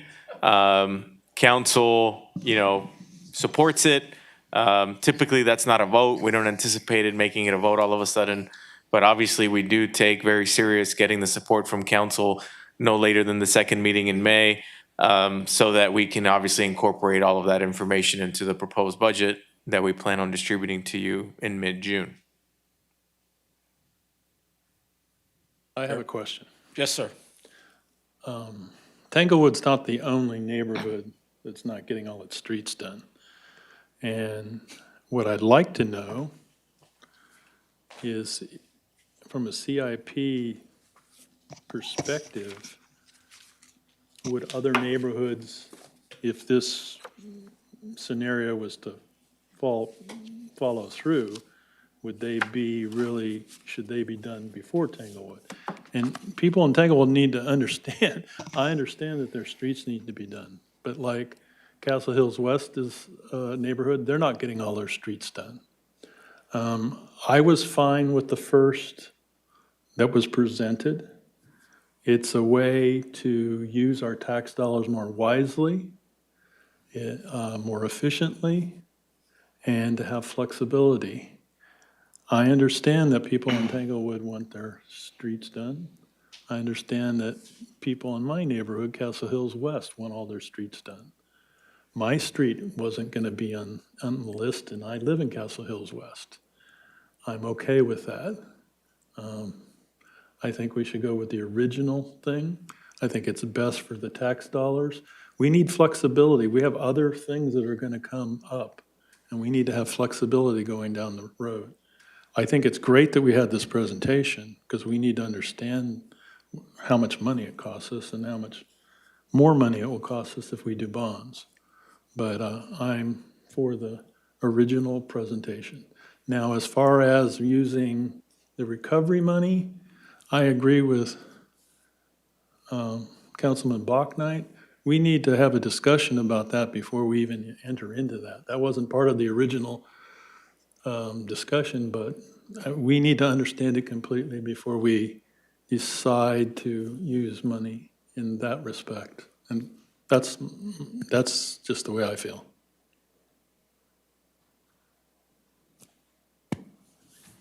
I think the savings on the bond debt, the interest that we would save is substantial. And if we do change our course, it's going to, I guess, get our debt capacity down, and we may need it for later projects. I agree with Mark. The original plan, gets us a foot in the door, and we can work with it if we need to later on and change it. Our CIP list is a list that we can change if we get money. But right now, I think that we better play it safe and just stick to the original plan. And down the road, if we come up with savings, which we seem to come up with all the time, some of these other streets in Tanglewood, Castle Hills West, and other neighborhoods could maybe get added into the CIP as we progress, because this is a living document, it's moving. So I'm really committed. I thought your original presentation, Gilbert, was spot on, and I would like to stay with that. Well, So I kind of overaggressed it. I have to say, our original plan that Gilbert presented is best-case scenario, and it looks great. But when you get into the details of what's in it and what's not in it, and there are some other streets that are not in it that we're going to be facing, I don't think that it's the original plan or nothing. I think that we have to be flexible about it. It is not, the plan itself is not supposed to be set in stone. Everybody's told us it's a working document. And the streets in Tanglewood are not streets that we can just get some extra money and fix, because it's not just the surface of those streets. It is an expensive project. There's no doubt about that. But if we kick the can down the road, it's just going to get more expensive. And I can't in good conscience tell the people that we've been telling for the 6 years that I've been on council, I don't know how much longer than that, we'll get to you, we'll get to you, we'll get to you. We haven't done anything in there. Well, I take that back. We did some level up for them. But drive down those streets, they're falling apart. They are, and we're not even looking at chip sealing them. We're just looking at leaving them. and they're potholes, and they've got utilities that need to be repaired. And I think that what they're proposing here in option 2 is a middle ground. And yes, Mr. Lofgren, you're right, there may be some other streets that need to be addressed also, but this is supposed to be a working document, not a document that staff presents to us as best case and we say, oh, okay, that's what we're going to do. Well, it is a working document, and next year you will be presented with another CIP which could change depending on revenues. This is, but for right now, for the next budget, the CIP that was presented is the CIP that I feel that we should go with. Next year, you can bring up the same thing and the revenues may change. Even with the scenarios that were for Tanglewood, they weren't for doing it next year. Those scenarios could change next year, but listen, I know Tanglewood needs its streets done. I know that Castle Hills West needs its streets done. You want me to start naming places? They all need their streets done. I mean, and you know, I'd love to do everybody's streets, but are you suggesting we do a bond issue and fix everybody's streets? Is that what you like, Ms. Scott? Because Tanglewood's not the only streets that need to be fixed in the city. I'm not suggesting that we do a bond issue to fix all of the streets at once, no. But based on some of our earlier conversation, we may be looking at bond issues in the future anyway. But I'm just saying. And that's the future, and we need to deal with the CIP for this next year. Well, Next year, I think you should bring it up again, because maybe next year we would be in a better financial position to do it. The CIP is a 5-year project. It's a 5-year moving It's document. a living document that changes every year. It's changed every year since I've been on council, and it's changed when I used to sit out in the audience, third row, third seat. Well, if council does not want to do this, then I would ask staff to put Tanglewood, this option 2, into the CIP for next year.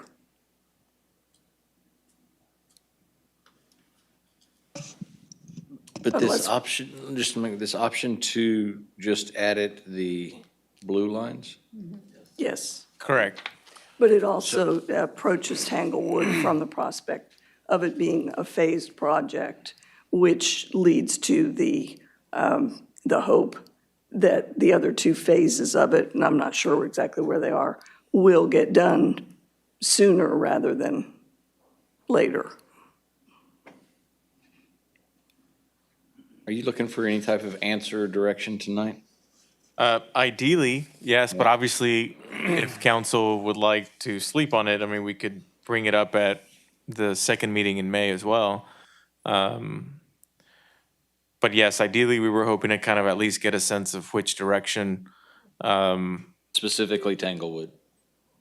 Correct, because that's. Not the first part of his presentation. Correct. No, the first part of his presentation was simply just to provide an update to you where we were, show you that even though we changed some things around, some of the debt capacity didn't change by much. And also the last time we talked about it was in a workshop setting, which those meetings aren't as publicly available as these. And so we felt it was important to also provide that overview in this setting, while also setting the foundation for this discussion, right? And we hope that it helped you in understanding the big picture of where we are and the impacts of adding Tanglewood, even if it is just a phase 1 of Tanglewood. No, I think it was a great presentation. Mayor Pro Tem, may I suggest that we at least say that option 1 is not something we choose to do? I agree with that. We can get halfway there? I agree with that. Yeah, No option 1. yeah. Okay. No one. You were Progress. correct on that. Yeah, progress. There you go. There you go. Was it his comments before he started that caused that? Did I influence you somehow? I just want to put, go ahead. Can you tell us how long this project would be? Would it still be 5 years? Was it going to be longer? Well, If so we phased it out. phase 1, which is option 2, would have the design in fiscal year 22, utilities in 23, streets in 24. Same timeline as the original 3 streets that are already in the plan, We're simply adding a few more streets to it. So we There's should- still no timeline for a phase 2. Okay.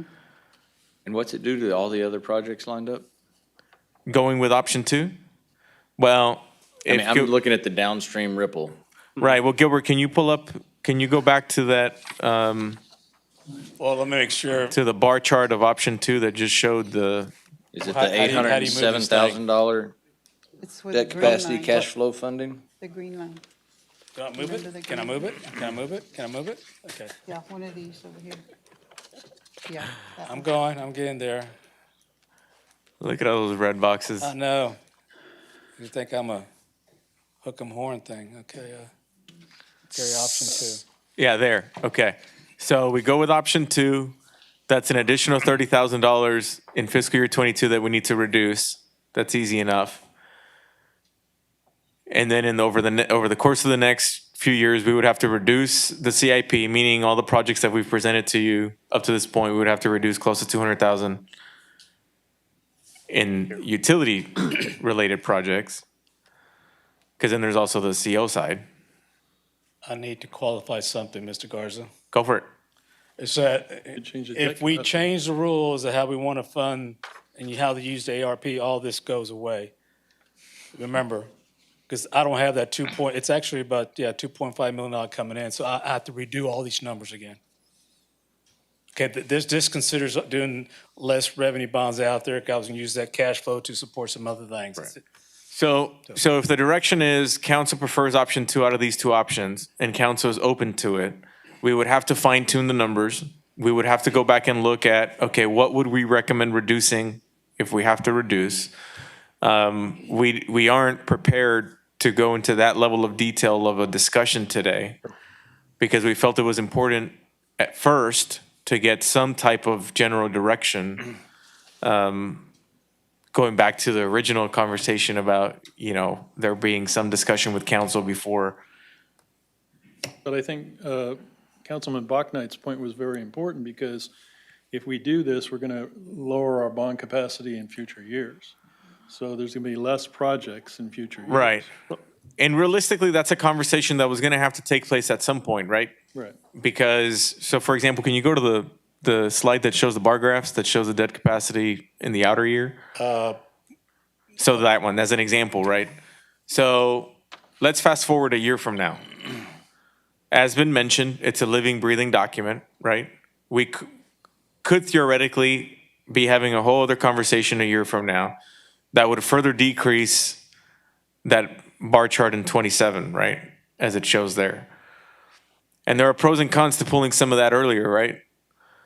But our intention when we first presented this at the workshop wasn't to simply say, we want to leave that 60 million there until 2027. That wasn't the intent. The intent was to simply show the best case scenario of if we didn't take up some of that debt capacity, this is how much we would have in 27. We fully anticipated that council would want to have a conversation about projects that would take some of this debt and lower it.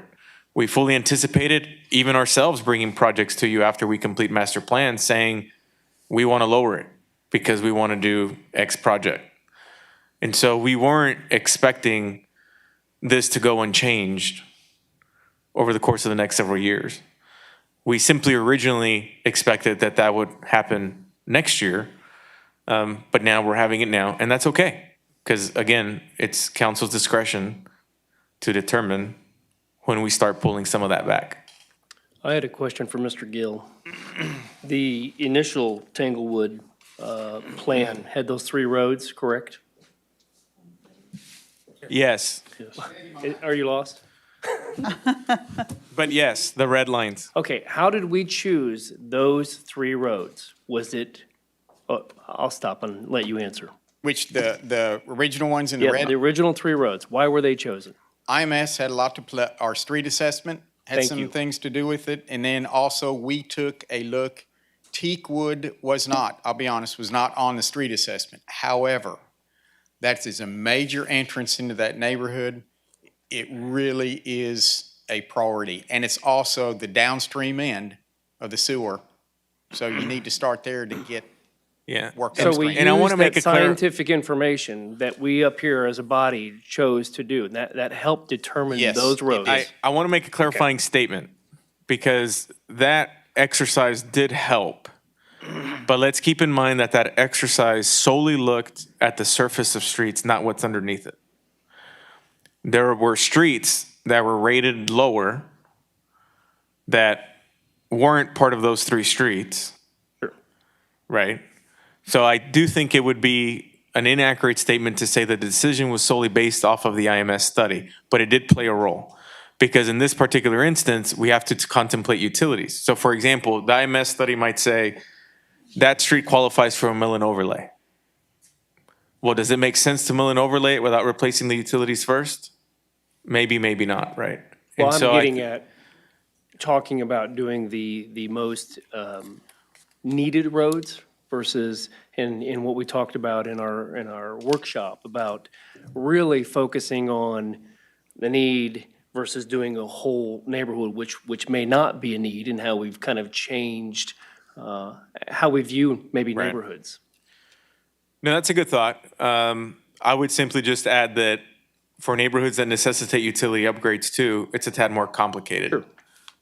We have College Park coming. Because, up. for I example, get that. Castle Hills West is a perfect example, right? A neighborhood that doesn't need utility upgrades, where it would be much easier to take just the IMS approach and say, that needs a mill and overlay, that needs a seal coat, because in Castle Hills West, we don't have the issue of worrying about investing under the street. But IMS, I just want to clarify, IMS you said was surface, but it actually measures base. Yeah, but it doesn't look at utilities is my point. No, okay. Yeah, That's yeah. what I thought, after you Right, kept yeah. going, but. Right. And while we're talking about that, if you would, for a minute, visualize a new street with hot mix on it. Okay, everybody kind of got a vision of a new street with hot mix. And now visualize a street in one of these neighborhoods that we're talking about that needs some work. It's got alligator cracks, it's got potholes, it's got bumps. It's also not the same color as a hot mix. Now put those 2 streets right next to each other and think about what that neighborhood's going to look like when we get finished doing a couple of streets through it, and then we take our trucks and drive away, never to be seen again. I think there's, There's some aesthetics to it, but I don't There's know some- that we can afford aesthetics sometimes. Yes. Well, I don't think we can afford aesthetics. Okay. It's, I would love to. Yeah. Tanglewood's not the only neighborhood that's going to happen to. no, I So agree. would you suggest that all the neighborhoods would be done? Well, I'm suggesting that when we made the decision that we were going to just do the streets that needed to be done, it came to me later that I think I understand why the city earlier made the decision to do a whole neighborhood at once, Looks because of the congruent. aesthetics. Yeah, it's congruency and. Well, I don't know if it was aesthetics. It was, people would say, well, why aren't you doing my street? You did the street next door. And it was a big change when we started doing sections of neighborhood one year and the next year. And this is just to further, listen, we don't have all the money to fix all the streets. And I wish we did, but streets are expensive. And one thing he made a point about the master plans. We have a drainage master plan. We have a parks master plan. We need to see what other things we need in the city besides streets. And we need to have the flexibility to do it. And yeah, I'd like all the streets in my neighborhood fixed. And mine aren't on the CIP. The street next to me is, that exits my neighborhood. But at least I can get out of my neighborhood. If we kicked it to next Tuesday, would you have enough, you said May 11th, right? For a special meeting? Well, isn't that where you said to go through this again? No, I meant regular council meeting, May Okay. 20th. Okay. Yeah. Yeah, next week is definitely reserved Would for. that give y'all enough time to kind of give us a little bit more downstream ripple? Absolutely, yeah. We can certainly do that, and we would have to take a stab at what we would need to reduce, in order to do potentially option 2. So yeah, we can because do that. I think I need that to fully understand it. I definitely understand the need, Mrs. Scott. You've been very adamant about it since you came on council. And I The need agree. over there, and I agree. we've all agreed that it's there, and same with Castle Hills West. Well, it's the constituents that have made me aware. I get calls from them frequently. Yes, ma'am. And we And just just- kicking okay. them down the road. One comment. Yes, sir. Just to be clear, I'm gonna go back and take out all the ARPs so you can see it the way it is back originally as is March, okay? Right. Okay. We can do the ARP later whenever you want to make that decision. Okay, so I want to make sure you see everything. Okay. So we'll work on that over the course of the next 2 weeks, and then just pick up the conversation at the second meeting in May. Thank you. I will apologize. I will not be here for that meeting. Got it. Second meeting in May. You gonna zoom in? Where are you going? Well, with, He's I in mean, Vegas. Roulette? you know, you go back to having an odd number. You know, right now you're an even number, so right now it could be a split. So with you not being here, there's going to be a majority at some point. In any case, in terms of city manager's report, that is it for this evening. Our executive session item is not time sensitive, and so I'm okay if we bypass executive session and go straight to the end. Oh, you want to do that instead? Thank you for this presentation. It was very. This meeting's adjourned. Everybody's looking.